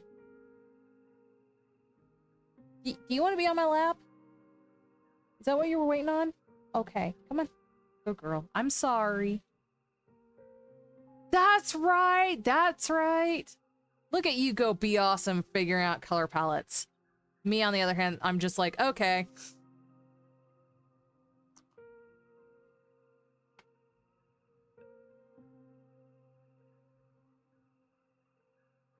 I'm not entirely sure what you mean by that.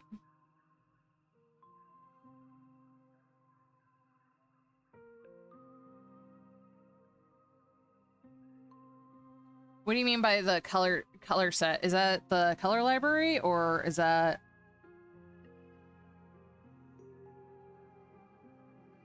Is that I might be able to help with?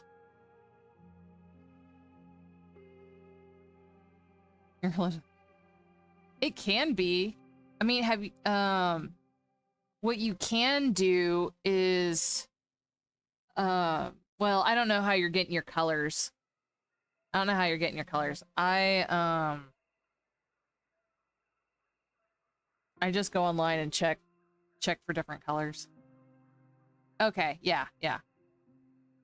I go and look for different color palettes. I'm really bad about it. I just go to like one of the color libraries. Let's see. I think my favorite ones are color-names. That one's really nice because it gives you the name of the color, it gives you the hex codes, but it will also give you the crap, I can't think of what it is. The big color place name stuff that makes sure that all the colors are right. So yeah, there's color-names, and then scheme colors, another one that I like. Though they've recently updated their stuff, and I'm not super thrilled about it. It's not as good as it used to be. I feel like, anyways. But that's just me. Pantone! Yes, Pantone colors. Yeah. They'll give you the actual, like, Pantone color numbers, too. Or the ones that are closest to that. Which is super nice. I actually had to use it for one of my jobs. To make sure that everything was good. Was it in Discord or Insta? Willing to bet it was in Insta.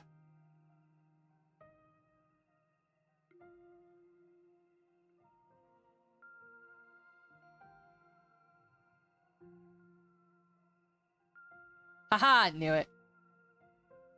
Oh my god, what kind of hell are you doing?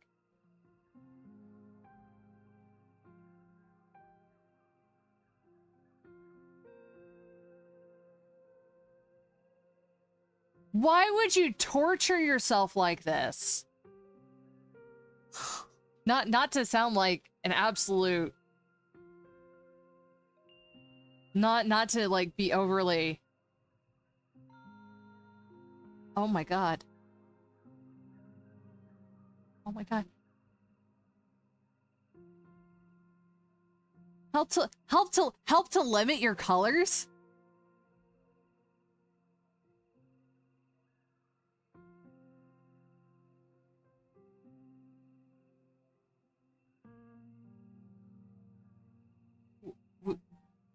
Would it be okay if I showed this on here?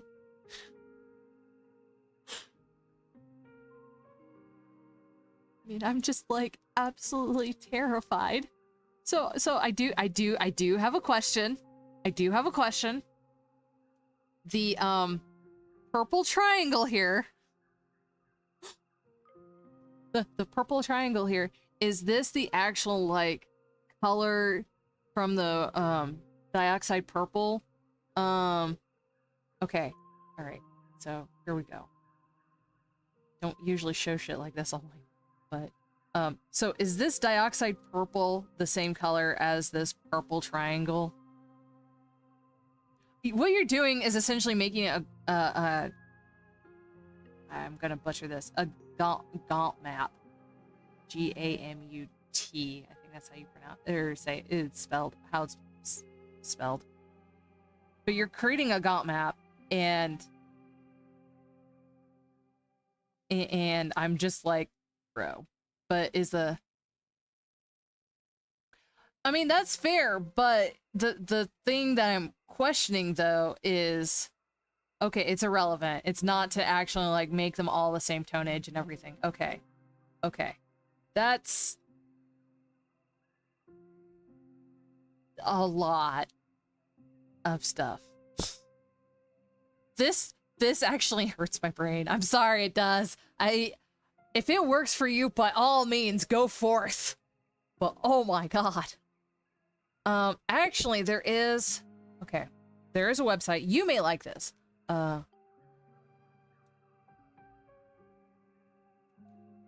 Where is it? Here we are. You might like this. I think... Where is it? Where is it? Ah, online got mask tool. I think? Yeah, this is it. Wait.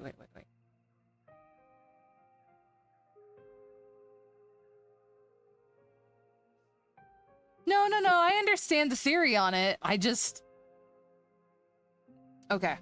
So here is this. I will do the thing. So this is essentially what you're doing. This is exactly what she's doing. And it is a little weird. Oh, come on. Yeah, it is a little weird. Let's see. I know you can flip it, but I'm not really sure how to do that.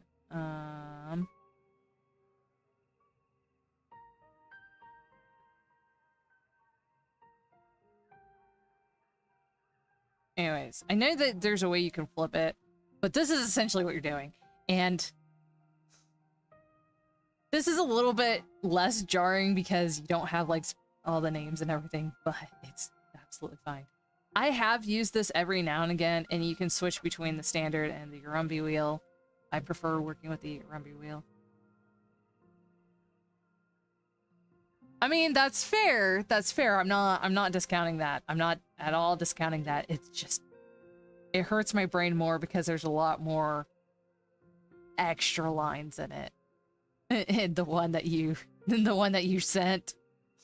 It's a lot more extra lines in it. This is very much the simplified version. I do appreciate the fact that somebody sat there and did it.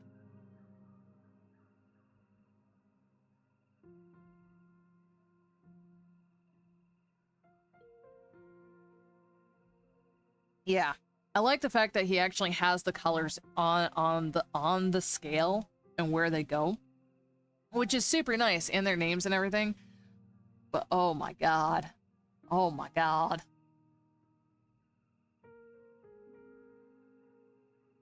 It's very, very nice. It reminds me a lot of what James Gurney does. Which I'm fairly certain that is where he got it, but anyways. No, that's fair. But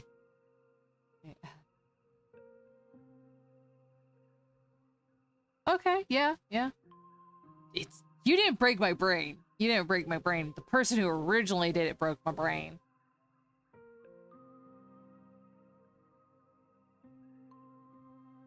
Oh man. Oh man.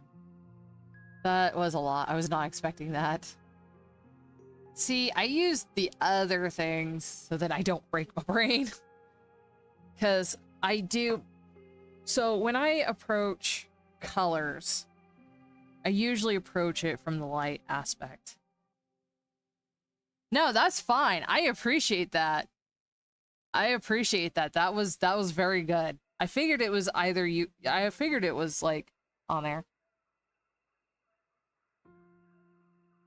It is very cool. It is very awesome that you did that. I mean, to be fair, 1920s, they definitely did not have the same color range that we did. That we do. The chart again, which one? The Gaunt map? Yeah, I can pull that back up, or I can... Do you want me to just DM that to you? Because now yeah.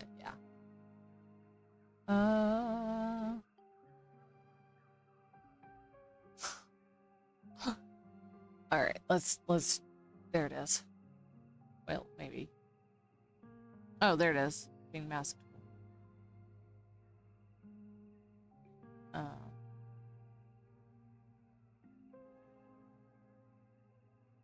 The Gaunt map. Yeah. Gamut. I don't know why I call it Gaunt. I think it has something to do with Harry Potter. Yeah. Actually, here.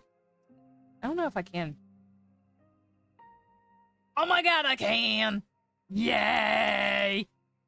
Yeah, so that's definitely a tool I have used before. It's got a lot of varying different ways of dealing with it.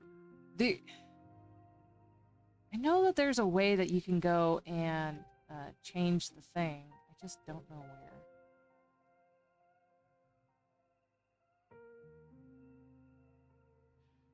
Dude, honestly, I think that that's a really, really good... I think it's a really, really good aspect. I think it needs to be refined a little bit, but I think the fact that you have those written out... Like I said, James Gurney does the same thing, and I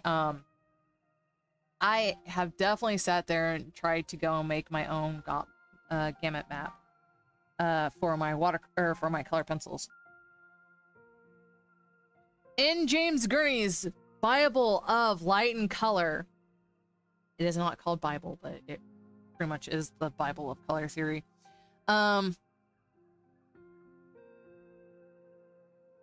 He does specify that everyone should make their own gamut map based on the whatever medium they use. Everyone should make their own. That way you've got a really, really good understanding of the materials that you have. So you did it. Yeah. You did it. So I'm like super proud and all that kind of stuff. I am having a hell of a time with it. I really, really am having a hell of a time with it. I don't know. I guess one reason why is because I don't know as to what... Right. That's why everyone goes with... That's why, so many people will just stick... Unless it's a very particular color, everyone tends to stick with a single brand of, paint. I am switching from Winsor & Newton to, to Daniel watercolors, they are so much nice. I mean, you know, yeah, you don't necessarily, huh? I just had a brain thought. I know that sounds super weird. Oh, dude, you're fine. You're absolutely fine. So sometimes an idea that I'll have is in full color. There's a piece that's paused right now. Yeah, Daniel Smith watercolors. They're very nice, but they're very expensive. Yeah, I last year, I think I bought a tube of Payne's Gray, and it is smaller than my pinky finger, and both width and height, and it was like at least $10. I'm just like, this hurts so much. I'm not gonna lie, I accidentally spent a shit ton of money on some paint materials for class, and I didn't realize how expensive, or I didn't realize what it was, because it was not the white that I thought. I thought it was white. It was not. I got a giant tube of it, and it was like $50, and I was like, I'm never gonna use this. Oh yeah, God, is it more intense? I don't need a whole lot of it. I'm using, I have it for, or I have it, I'm using it as a base layer for my, for a color pencil drawing that I'm working on. Again, slowly. I sent you the picture of it, and that's just a little bit at a time. I'm not using a whole lot of it. It looks like I am, but I'm not. I do need to finish it, though. I really, really, really need to finish it. I actually need to finish it before the end of May. And I think I will end up doing that. Or I definitely need to go and... No, I need to finish it before the 16th. That's what I need to go and do. I need to go and fucking finish it before the 16th. Yeah. Yeah. Yeah. Actually, no, there's no way I can finish it before the 16th. Fuck.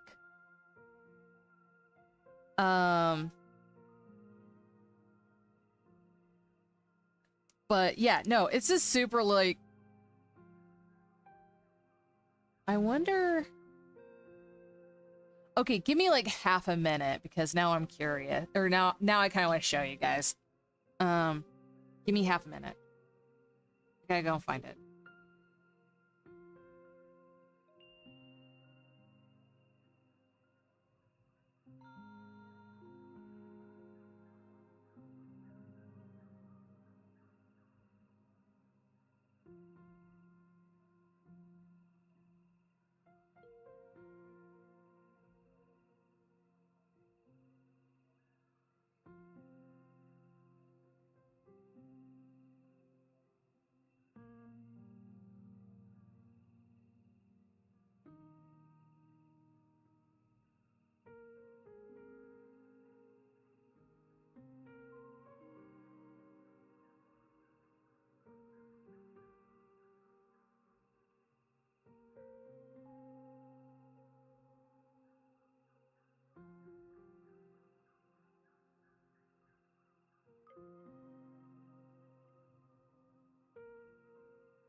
Okay, I don't know exactly where it is.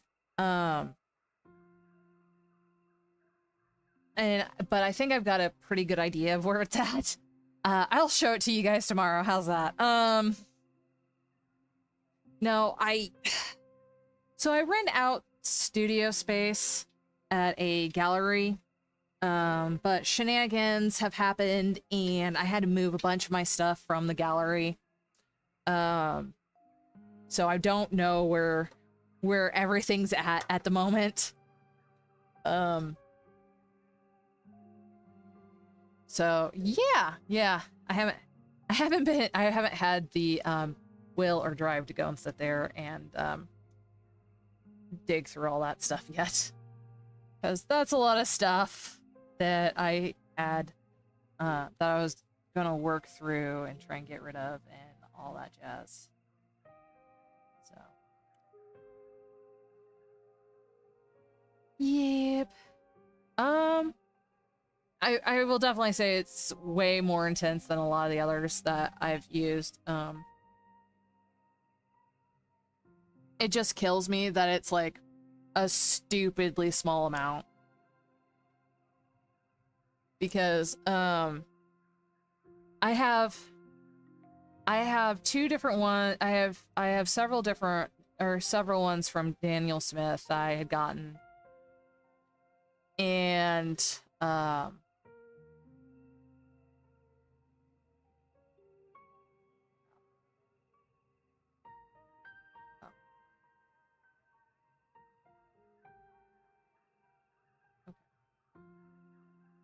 I have several ones of them that I'd gotten from at different times that were that, and they are, I think, priced about the same, but the sizes of them are wildly different. And I do mean wildly different. Like, one of them's as thick as my thumb, I think, and the other one is as tiny as my pinky finger, and I'm just sitting there like,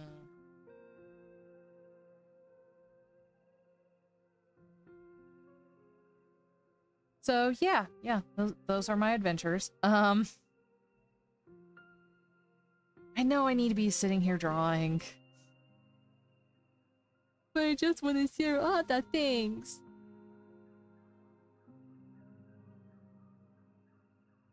But no, there are certain colors from certain brands. You know, like we were talking about the hair dyes and everything.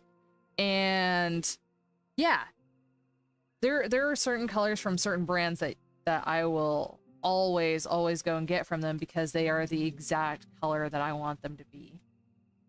Oh, right.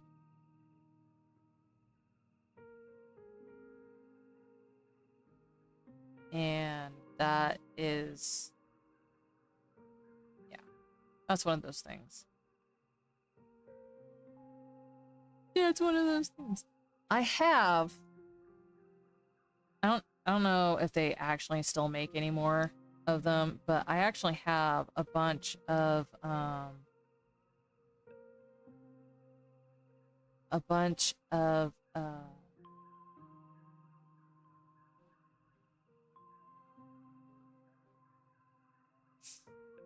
that's okay. Well, okay. Oh god, what is her name? I freaking love her work. She does beautiful stuff. I like her earlier work versus her later work because her later work feels more like, or her current work feels more like it's pandering to the masses.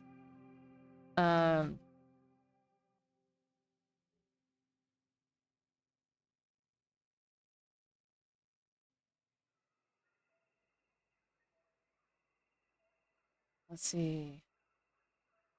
God, I haven't seen her work in a while. Hope that she's been doing okay. God, what is her name?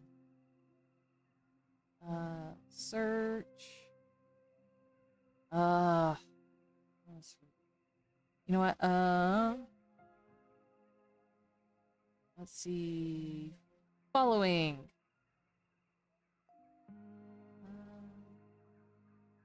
Like, if you see her work, you'll totally know what I'm talking about.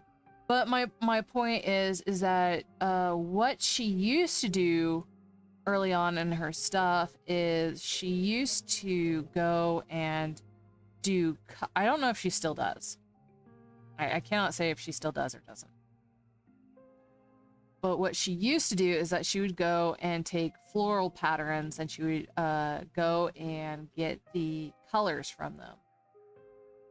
And it was super, super cool. No, I don't want to look at Screaming Monkey or Screaming Donkey right now. Who are you? No, okay, that's not the one I'm looking for. Okay. If these are done in order of the peoples that I subscribe to, then God, I'm gonna have to go way, way down on this giant, giant list.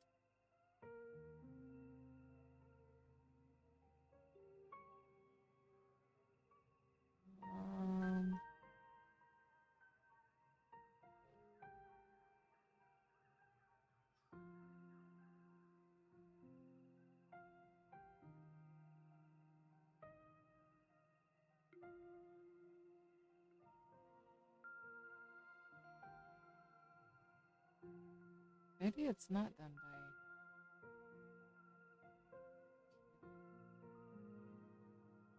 You know what? Maybe it's under saved?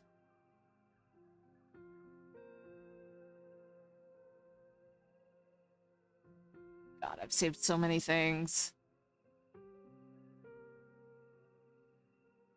But I have not saved any of her work recently.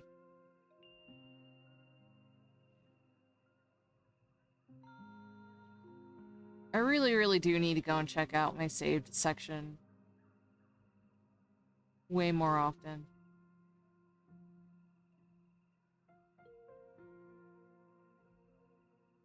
I'm gonna say I haven't seen a lot of her stuff recently.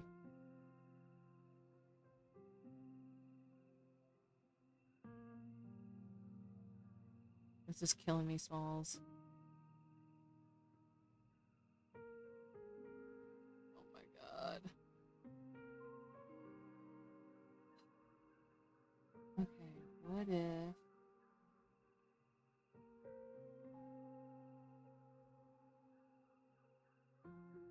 Crap, I don't know how to spell that. All I know is that she did it.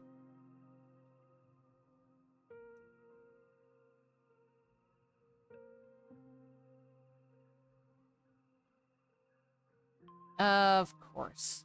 Alright, freaking fine. Let's... Really? Dude.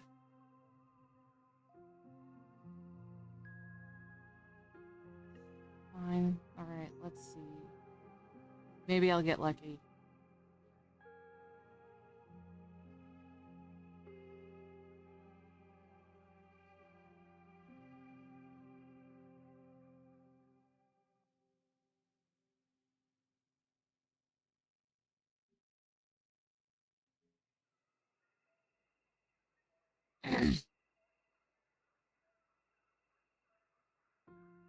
I do not come on Instagram enough.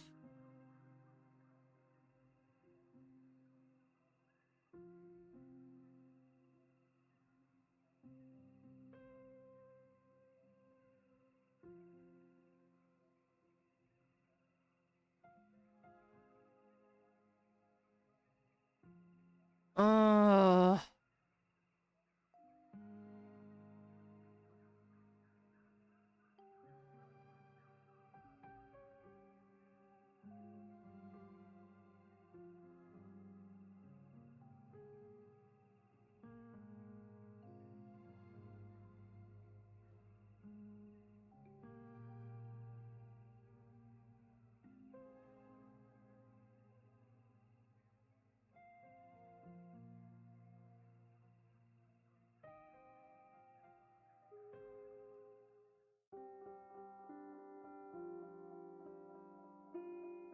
I'll figure this out. I'm so sorry, guys.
Oh, hey, I didn't do all my things I usually do. Whoops. Let me go and do my things I usually do. Sorry, I am very destructible right now. Clearly. I did find the artist. We will wait until...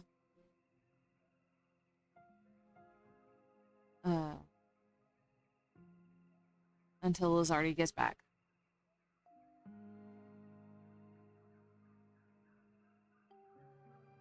And yes.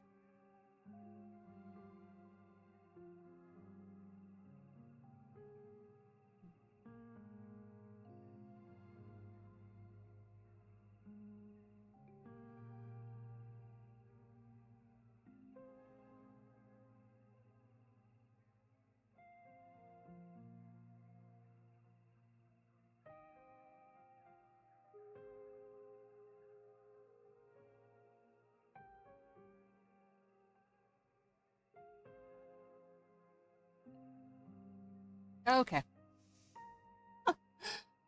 Okie dokie, Smokey. Do do do do do do do.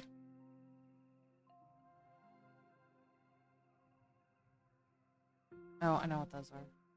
What is this? Oh, wait. Yeah, there we go. Okay.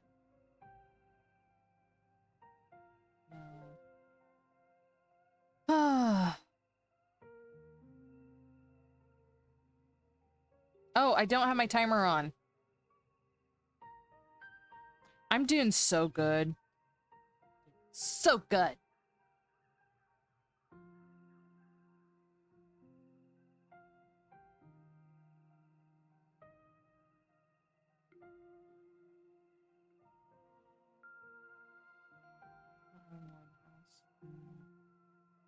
Okay. No. No. And definitely not. You will get sick from this.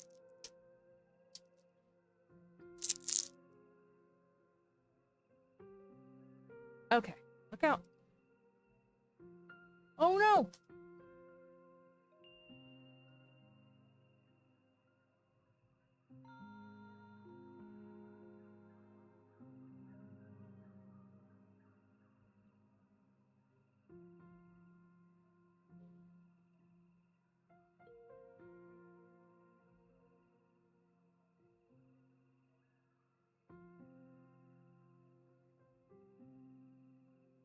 Oh no.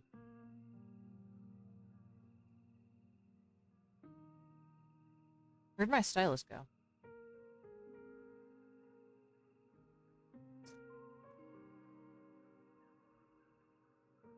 How the hell did it get over there?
Mm.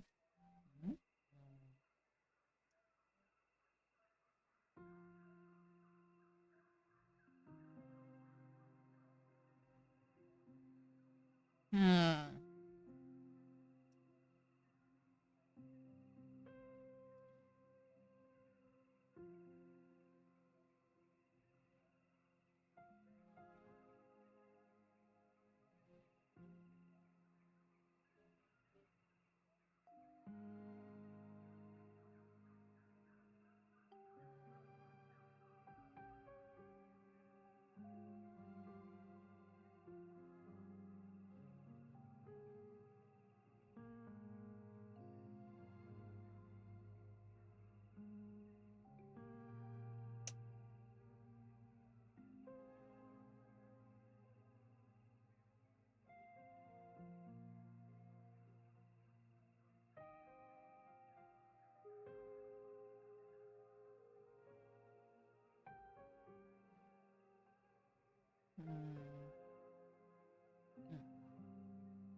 I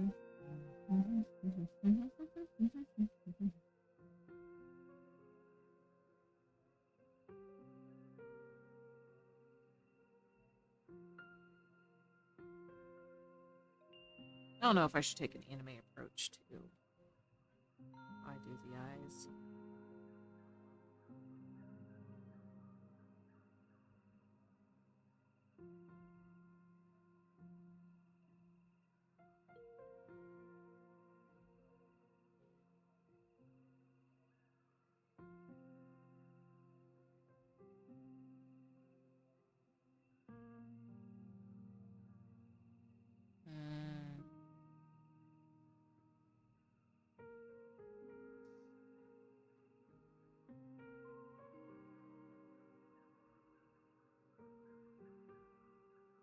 I love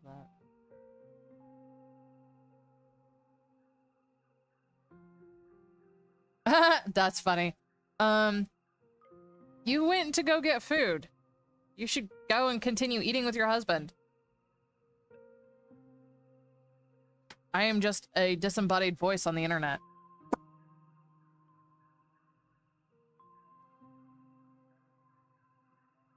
But I definitely do love the fact that he's sitting there playing Final Fantasy VII.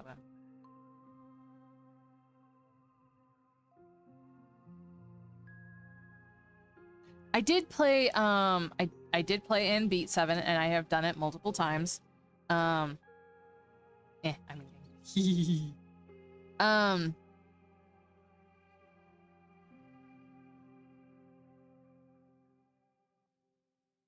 I just thought it was really, really, really dumb. And anyone who hasn't played Final Fantasy VII, spoiler alert. I just thought it was really dumb that Erebeth dies. Like, immediately. Like, you spend all the time trying to... Like, the... Okay. Now, I don't know how they do it in Rebirth or whatever. But... the only way that I would be totally okay with her dying and all that is if you could go and have a save plus file. I mean, that's fair. That's fair. I've seen it. I've seen people play it. It is very intense, and it's less Final Fantasy, and definitely less Final Fantasy VII, and more, hey, let's go and hit everything in sight. And that's... I really am not thrilled about the... I'm not thrilled about how they went and changed up the gameplay for it. Because it was a strategy game. And I've had conversations about this with other people. And they're like, and they do make a good point that strategy games, turn-based strategy games, are not super popular as video games right now. And I'm just like, well, then they're wrong. Yeah, the new game mechanics. I like turn-based strategy games. I do enjoy Persona. I haven't played any of the rest of that world or series. I do like Persona. But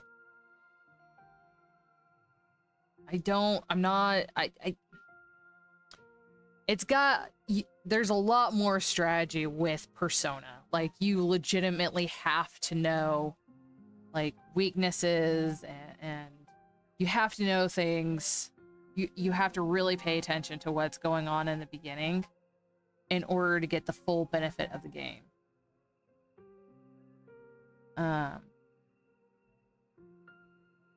Like, to really, really max out, like, everything. Yeah, real-time, like real-time is depending on the... Like, they have done real-time, turn-based, where you have a time limit on that. I think that was very much in 12? I know that in 13, I have played and beaten 13. It is by far my least favorite Final Fantasy game. Yeah, Shinigami Tensei. Yeah, that's the ones that I'm talking about. Well, they're of the same world. They're just one's the vastness of the world and the other one's just a microcosm of the world. So, you know,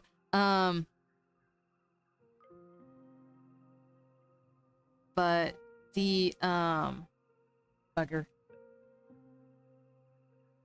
But I do enjoy Persona, but you definitely have to be a lot more, like, there's a lot more subtext going on in the game, and you have to put in a way more effort into it than you do with Final Fantasy. Like, if you want to get into turn-based strategy games, Final Fantasy is a great starter. Then go into Persona. Like, Final Fantasy gives you all the basics, but freaking, Persona is like refined version of that. I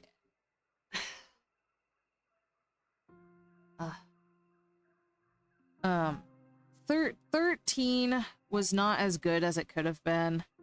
And honestly, okay, so here's my thing. The only thing that I have a problem with in 13 is that 90% of the game is dungeon and 10% of it is open world. And that is my only problem with it, is that that's how that ended up being. I liked the second, what was it? 10-2. Yeah, I think 10-2. I liked or not 10-2, 13-2. I liked 13-2 because it was like a nice combination between dungeon and open world.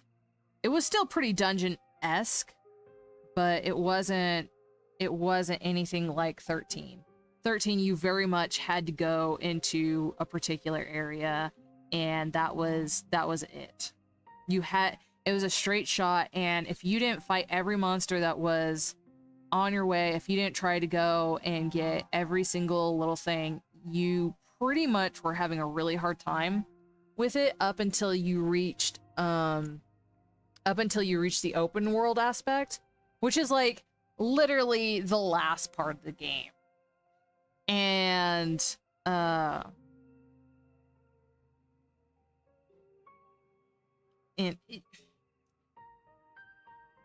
storyline was very interesting to 13. If you have the chance to play 13, just know that you're going to spend more time. You have to grind. And it's not easy to grind in 13. Like, literally, 13 is all about grinding. And I'm just like, bro, I'm not interested in the grind. I'm interested in playing and discovering things.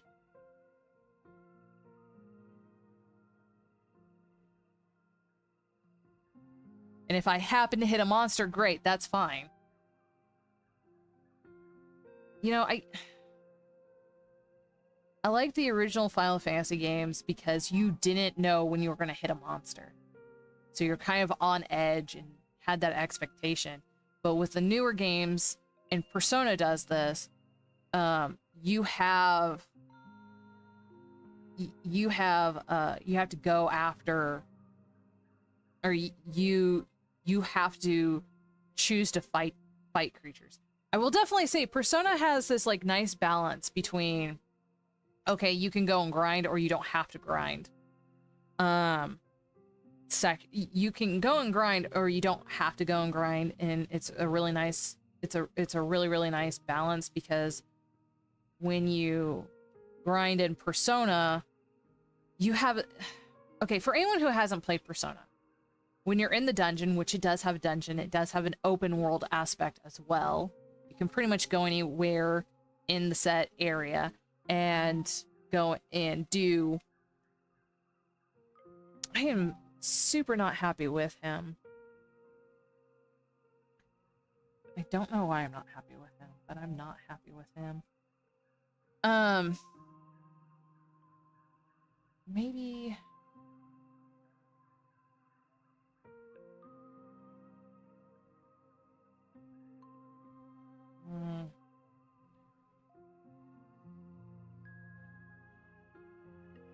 But with Persona, I ended up developing a strategy. It's not a good strategy. It's a very bad strategy.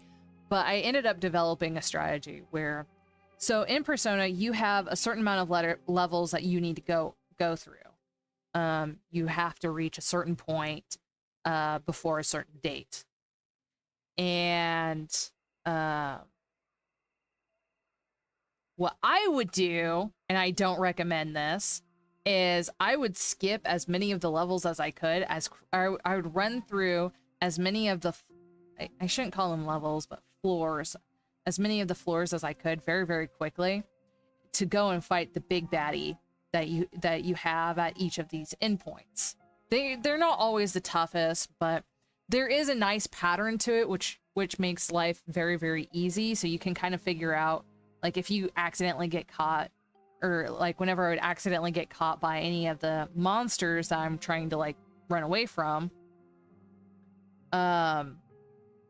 it was very easy for me to go and be like, okay, I know what kind of theme this section of the dungeon has. And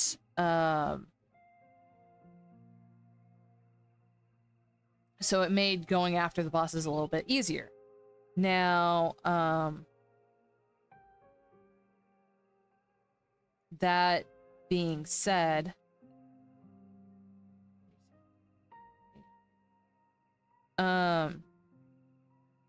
Jesus, really?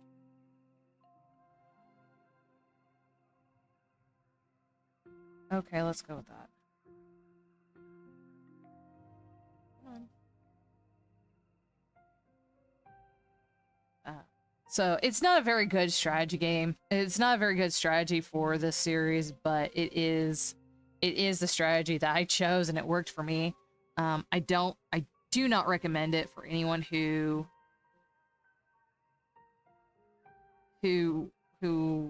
actually wants to put further effort into it. Anyways, but I would go into the dungeon, go do that, and then as quickly as I could, get to the chosen floor, go and battle the bosses as quickly as I could.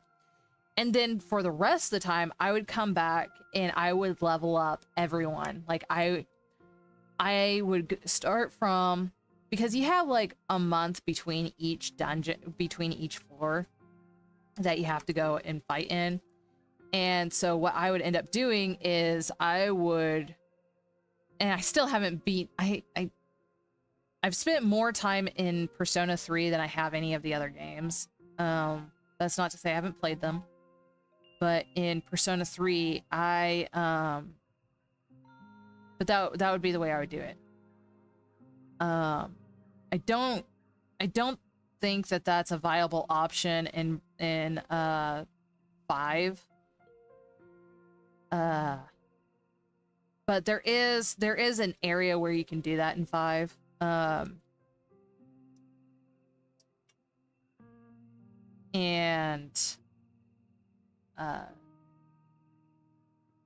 So I would spend the rest of that month just grinding out the rest of my characters. And Persona has this really nice thing where you can go and just let the rest of your team go and fight monsters. However, but I would start from, because in Persona 3 you have a tower that you go and constantly fight in. So I would start from level 1 and go all the way up to whatever level I was at. And I would let my characters, like after a while, there was really no point in going into level 1. But I would let my characters go and run loose. And after a certain point, they would stop. The monsters would start running away, which was really nice. And they definitely did that in Final Fantasy 15. I noticed that once you got to a certain point, you had to go and chase after monsters in order to get, like, certain monsters, certain monsters drop certain things. It's the way of the game, of the series. Oh, I did that wrong. It's the way of the series. Or yeah. Uh the But you didn't have that in the early Final Fantasies. Like everybody, like the only time that they would run away is once they started battle, and at which point you're just like, really? Come on, bro. But it was so funny because they'd go and pick a fight with you, and then they would run away, and it's like, oh, these are not ones that we can fight. Run away! So that was funny.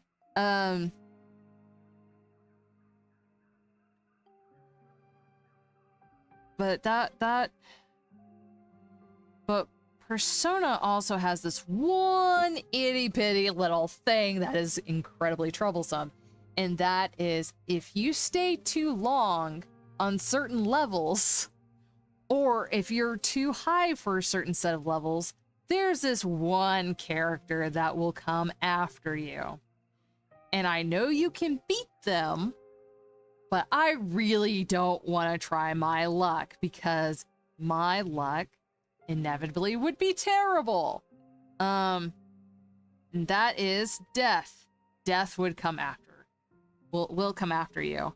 And you always know that death is going to come after you for two reasons. One, there's a bunch of really special monsters on that floor in Persona.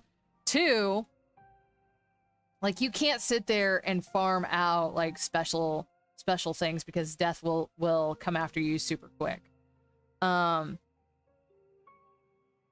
Two, there are characters who there are certain characters that will actually legitimately warn you about it and be like, hey, this don't feel right. At which point I would go and sprint my butt as soon as I could to the next floor. Because here's the thing, sometimes death will follow you up like 3 floors. At which point I'm just like, nope, I have no interest in playing with you, buddy. Which I felt was a which I feel is a really good game mechanic. I don't know. Again, I don't know if they do that in 5. I think that they do that in 3 or in 4. And I haven't been able to play the first ones.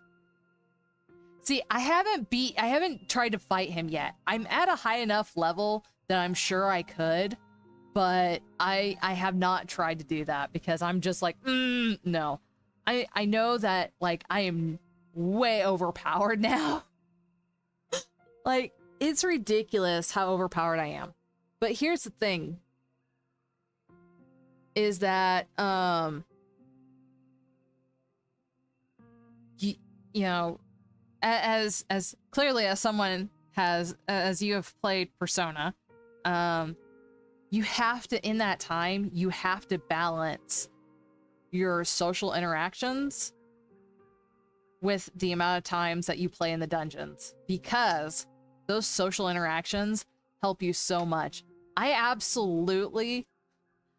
to go and restart the game because there were some social interactions I completely missed, and I wrecked any chances of that. Like, there was this one character, they were hanging around another one of my social interactions people, and I was completely rude to them because I was like, I don't trust you, bro.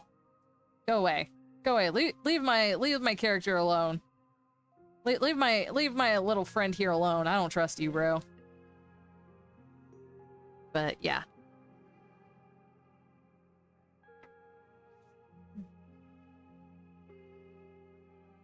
Yeah, death is like, you do not F with death. Alright, we're gonna go ahead and save this and see what we get.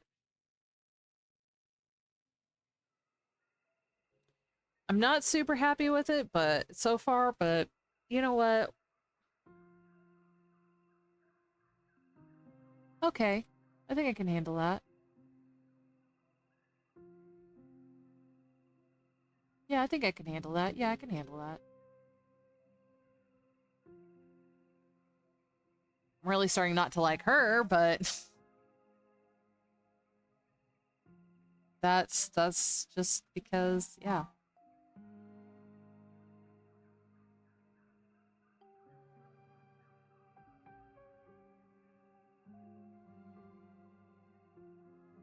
Okie dokie.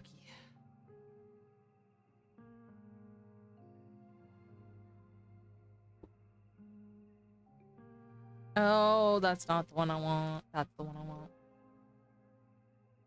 Are you gonna come up here or just gonna act like it? She's just gonna act like it. Ah, those.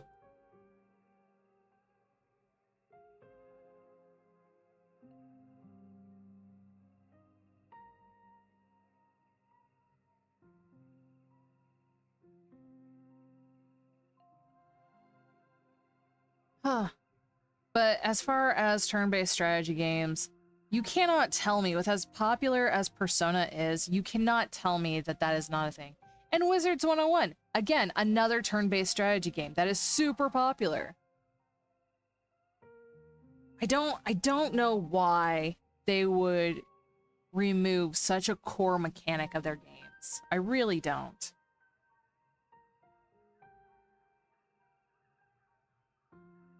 I would love to hear a reason for it, but or the reasoning behind it. But, you know,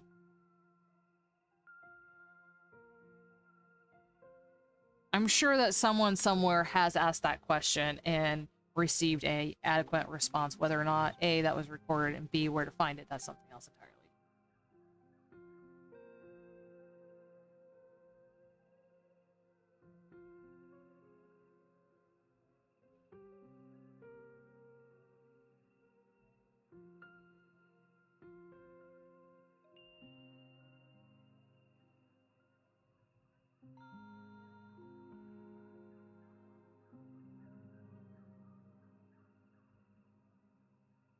Oh, I never did say the other reason why I was super excited about Squall and Kingdom Hearts. At least I don't think so. The person who voiced Squall is Booth from Bones, and I'm just like, oh my god. Could not have gotten a better actor for that.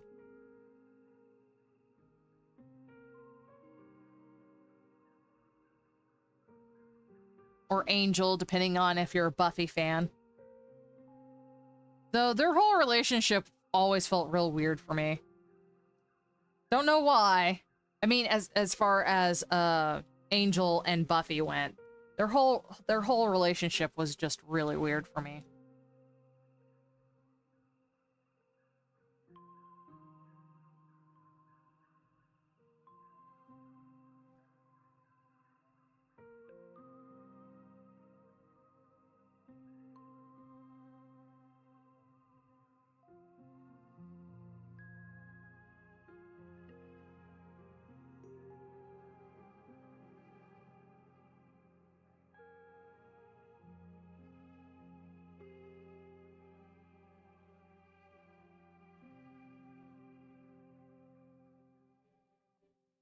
Anyways.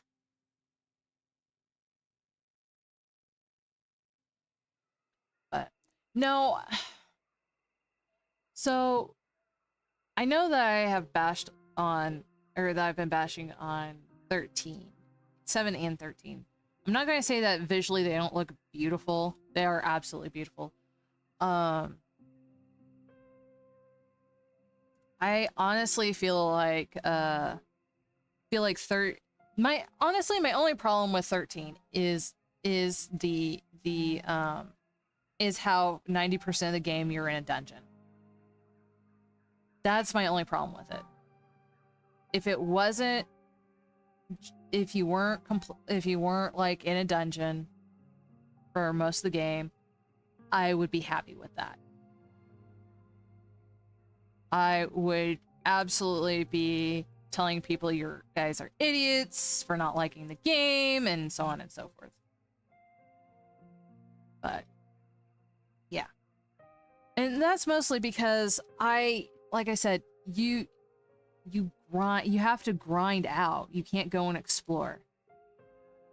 You cannot go and explore in the game, which is just so frustrating.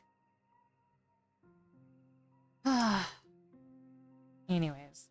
I really do actually like the game. Clever Kaiju is an artist-led organization that brings visual artists together to learn, develop, create, and bring their work to the world.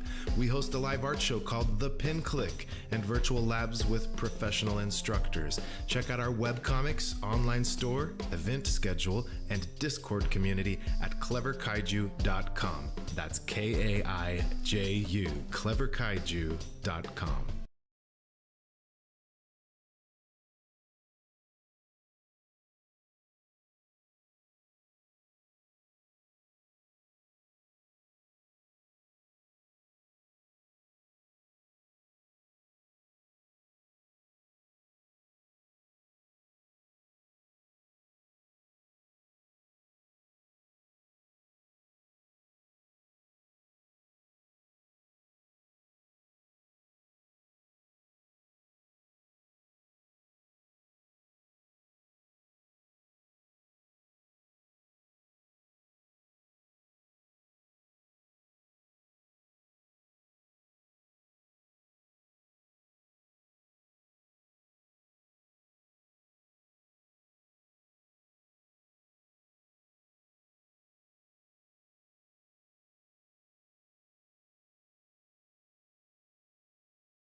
Okay, Aya's back. Oh no. So this is our last stretch. And so I'm gonna do a bad thing tomorrow. If I don't do it today. I know it's the last stretch of the last stretch of the thing. Oh my god, why are you not? Okay, there we go. Cool. I may just, so, depending, well, tomorrow, if I finish this tomorrow, I may call out early, because I have definitely been very, very highly distractible this week, and I don't think starting a new piece is gonna help at all, you know? I mean, it's not bad, it's just...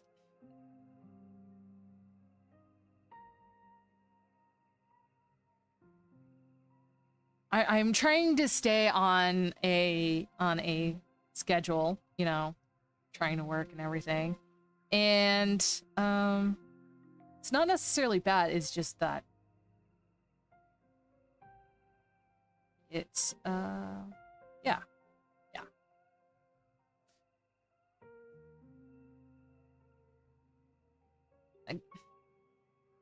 I'm not doing anything illegal, I'm not doing anything that's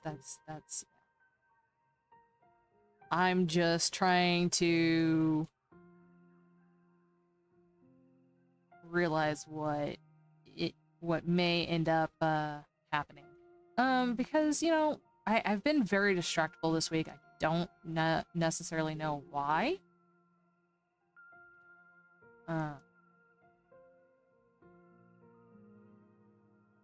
There are some days I absolutely 100% know why I'm distractible. This time around, I don't really, so it's kind of...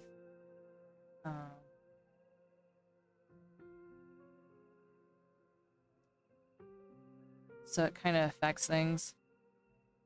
You know?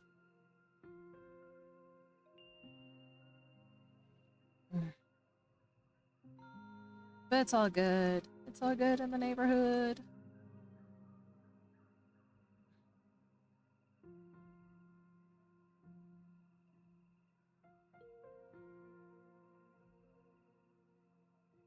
I don't know. Clearly, I have been very, very distractible because I'm sitting here, like, trying to find paints and artists. Oh! Artists. Right, so... yeah, I'm gonna totally finish this tomorrow. The artist I was trying to remember, the one that has primarily taken a lot of her stuff from Florals is Lauren Rubin, or Laura Rubin. I really, really like her stuff. She's got some really, really cool... Her stuff is really, really cool, and I have followed her for years. I like her own personal work. That's not to say I don't like her fan work, I just...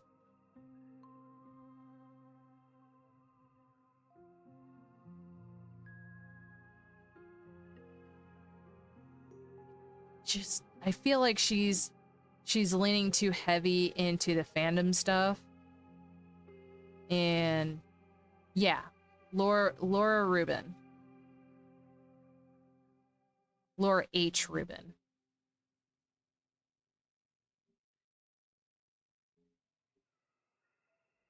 But it definitely feels like she's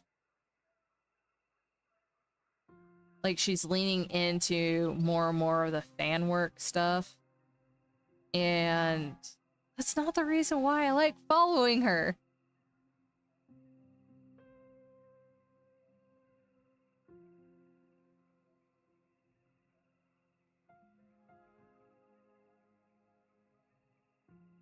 And don't get me wrong, I'm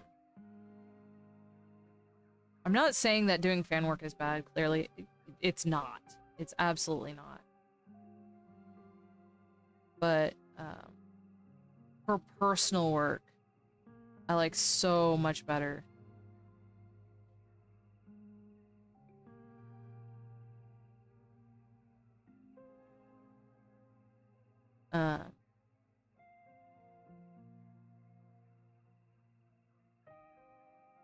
This one actually came from a series that she was, or came through a piece that she was, I think that she was working on for, yeah. But I think that she was working on for Imagine FX. Because she did a whole, like, she did a whole article on them. On how to do it, and it was really, really cool. I do have the book. Like, they did an artist in residency with her and a, I think, see, I learned a lot from her process, from her, just watching her process.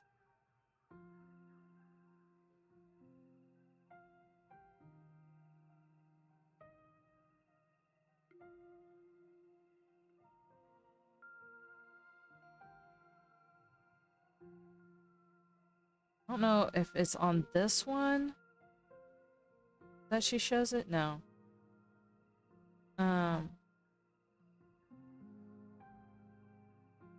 But she's definitely done a lot more fan work now, and yeah. Oh, she's okay. I was gonna say she's curated her page. No. But she does. I don't know which one shows it, but like there was one that. Oh, maybe it was. Does it show? Will it show the process on this one? Yeah. So she goes and finds pictures that she likes and goes and does the color swatches off of them. And then of course she has her dark color. I don't know where she gets her dark color from, but yeah.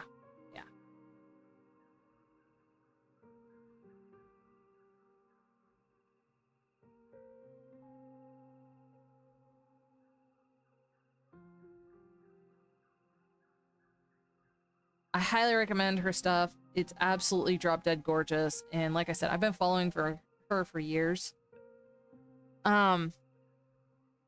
And I'm gonna butcher this other artist's name, but I have been following her since the Doctor Who 50th anniversary. So 10 years now. Alex. No, yeah, Alex. I think it's Alex X Zhang. Yeah, Alex X Zhang. Or no, not Alex, Alice. I always screw up her first name. But I've been following her since the 50th of Doctor Who. This was the first piece I saw of hers. And it is absolutely gorgeous. It's digital, but it's got so much texture into it. And this was when I really started looking into digital as a viable option, because prior to her work, prior to seeing her piece, I always felt that digital didn't have enough texture to it. And yeah, her stuff is just beautiful.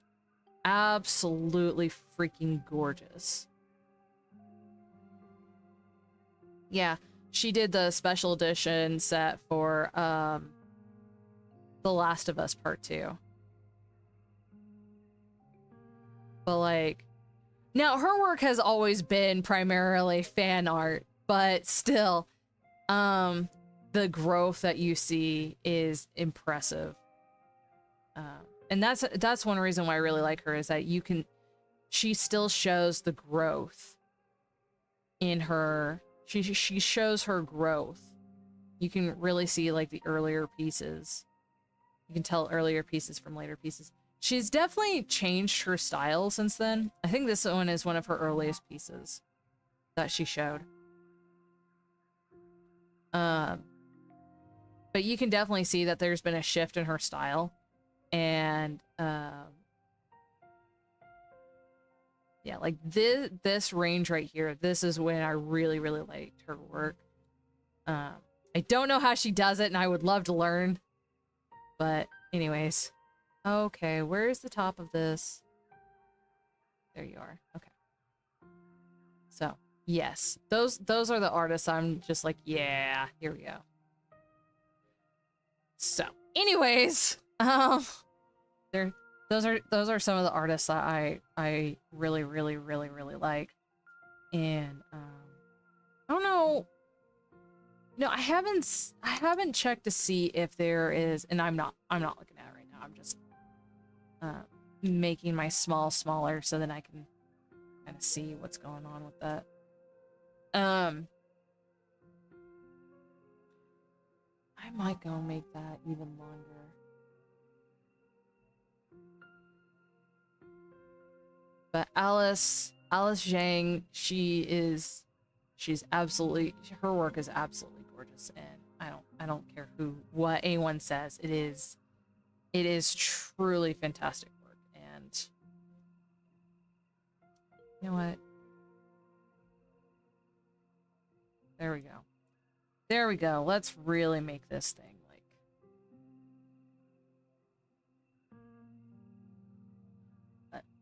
out of the millennial group, I say that those two, or maybe they're Gen Z. I don't really know. I don't know when Gen Z started. But those two out of the millennial groups are two of my absolute favorite artists. Like out of Gen X, you know, it's Scott. Scott has some amazing stuff. There's a couple of other things. I don't know if Todd Lockwood is young boomer or it sounds so terrible saying that, but young boomer or elder Gen Xer. And I don't know if Scott's an elder millennial. But and God, I don't even know. If you're, I know you sent me your date or your age, and I think you're elder millennial. Like you're on the edge of millennial and Gen X. Even though I am definitely not on the edge of. Dude, I can't, like, you saw me trying to name drop them. Aside from Alice, and it's because I sat there and tried to figure her out for freaking ever. There is one artist, and I will probably get doxed for it. But there is one artist. Now, I know that he has grown, but right. Same here. I learned how to go and rewind tapes and how to put them in and how to change sides, right? And I know what the pencil and the cassette tape do together, okay? I've had to do that. It sucks balls. It sucks so much. Though, if you are really good at it, you can go and do a whole bunch really, really fast. I am not that good at it. Anyways. But, there is an artist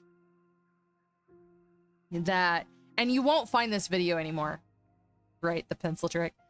You won't find this video anymore. I saved it, at the time, I still don't know a lot about YouTube. I'm not gonna lie. But there was an artist, and I was really interested in his stuff because, you know, he was very confident in his thing and everything. And this video, like I said, this video was removed, but he made a statement. He did an entire video on if you're after a certain age, which at the time I was, he's like, forget it, don't be an artist, go do something else. And I was just like, are you kidding me? So I absolutely refuse to watch any more of their stuff. And if somebody says, oh, you should watch them, and I will straight up be like, absolutely not. Absolutely not. I will not support anything that this person does. And they'll ask me why, and I will explain it. But I don't. Yeah, exactly. But like I said, the video has since been removed, and I think I don't know if it's because they ended up getting doxxed for it, or if after they after they, you know, branched out and saw all this, they were like, yeah, never mind, I'm an idiot. Like, I don't know. And if I ever meet them in person, I will straight up be like, hey, so you remember this video? Can you please explain to me why it got taken down? Because I'm very curious as to your reasoning.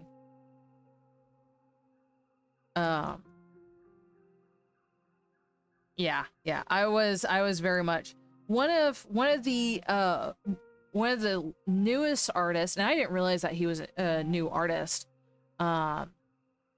And I say new, I'm talking like when I went to Spectrum Fantastic Art, he was new. The first one, that was in what, 2012, 2011, 2012. That was, you know, well over 10 years ago now. But I didn't know that he was new. Maybe, I have no idea. I really don't know. But I did watch the video, and it very much was like he gave reasons, and they were not like legit reasons. It was just really, really negative, and I'm just like, bro, you need to like step back and not do stuff. Exactly.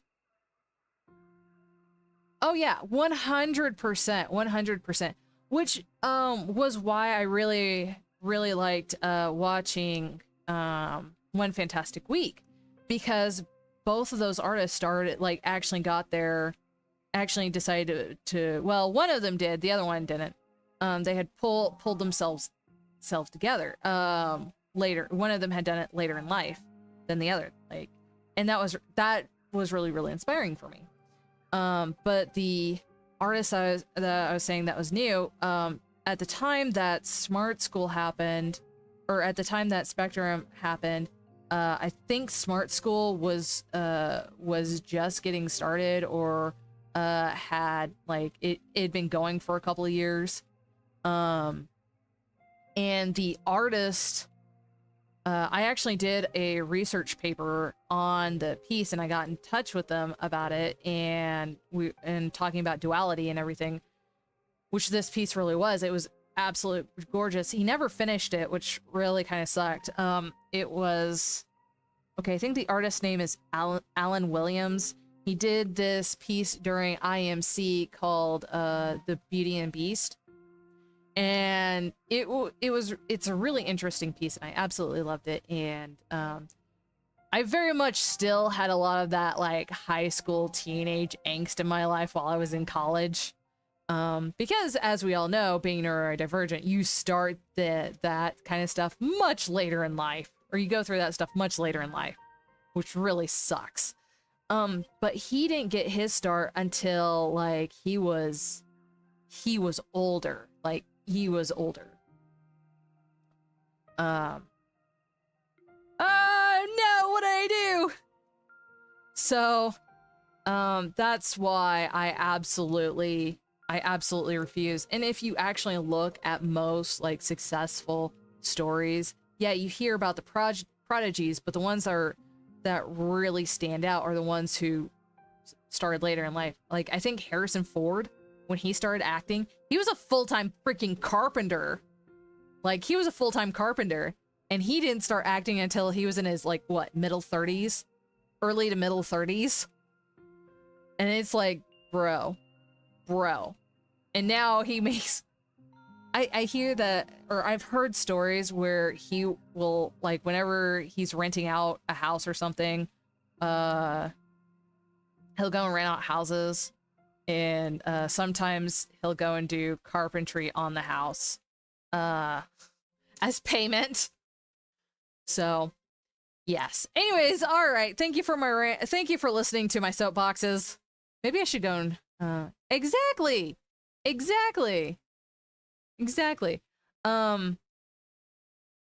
So yeah.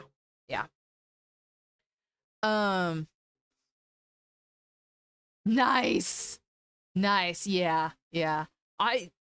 Like I said, I am absolutely not against people starting later in life. I think that everyone can be an artist if they so choose, but it takes a lot more skill than it takes a lot more learning than people give it credit for. Anyways, yes, thank you for listening to my soapbox. I will catch you guys later. I'll catch you guys tomorrow. Yeah. All right, be safe out there. Have fun. See you tomorrow. Bye.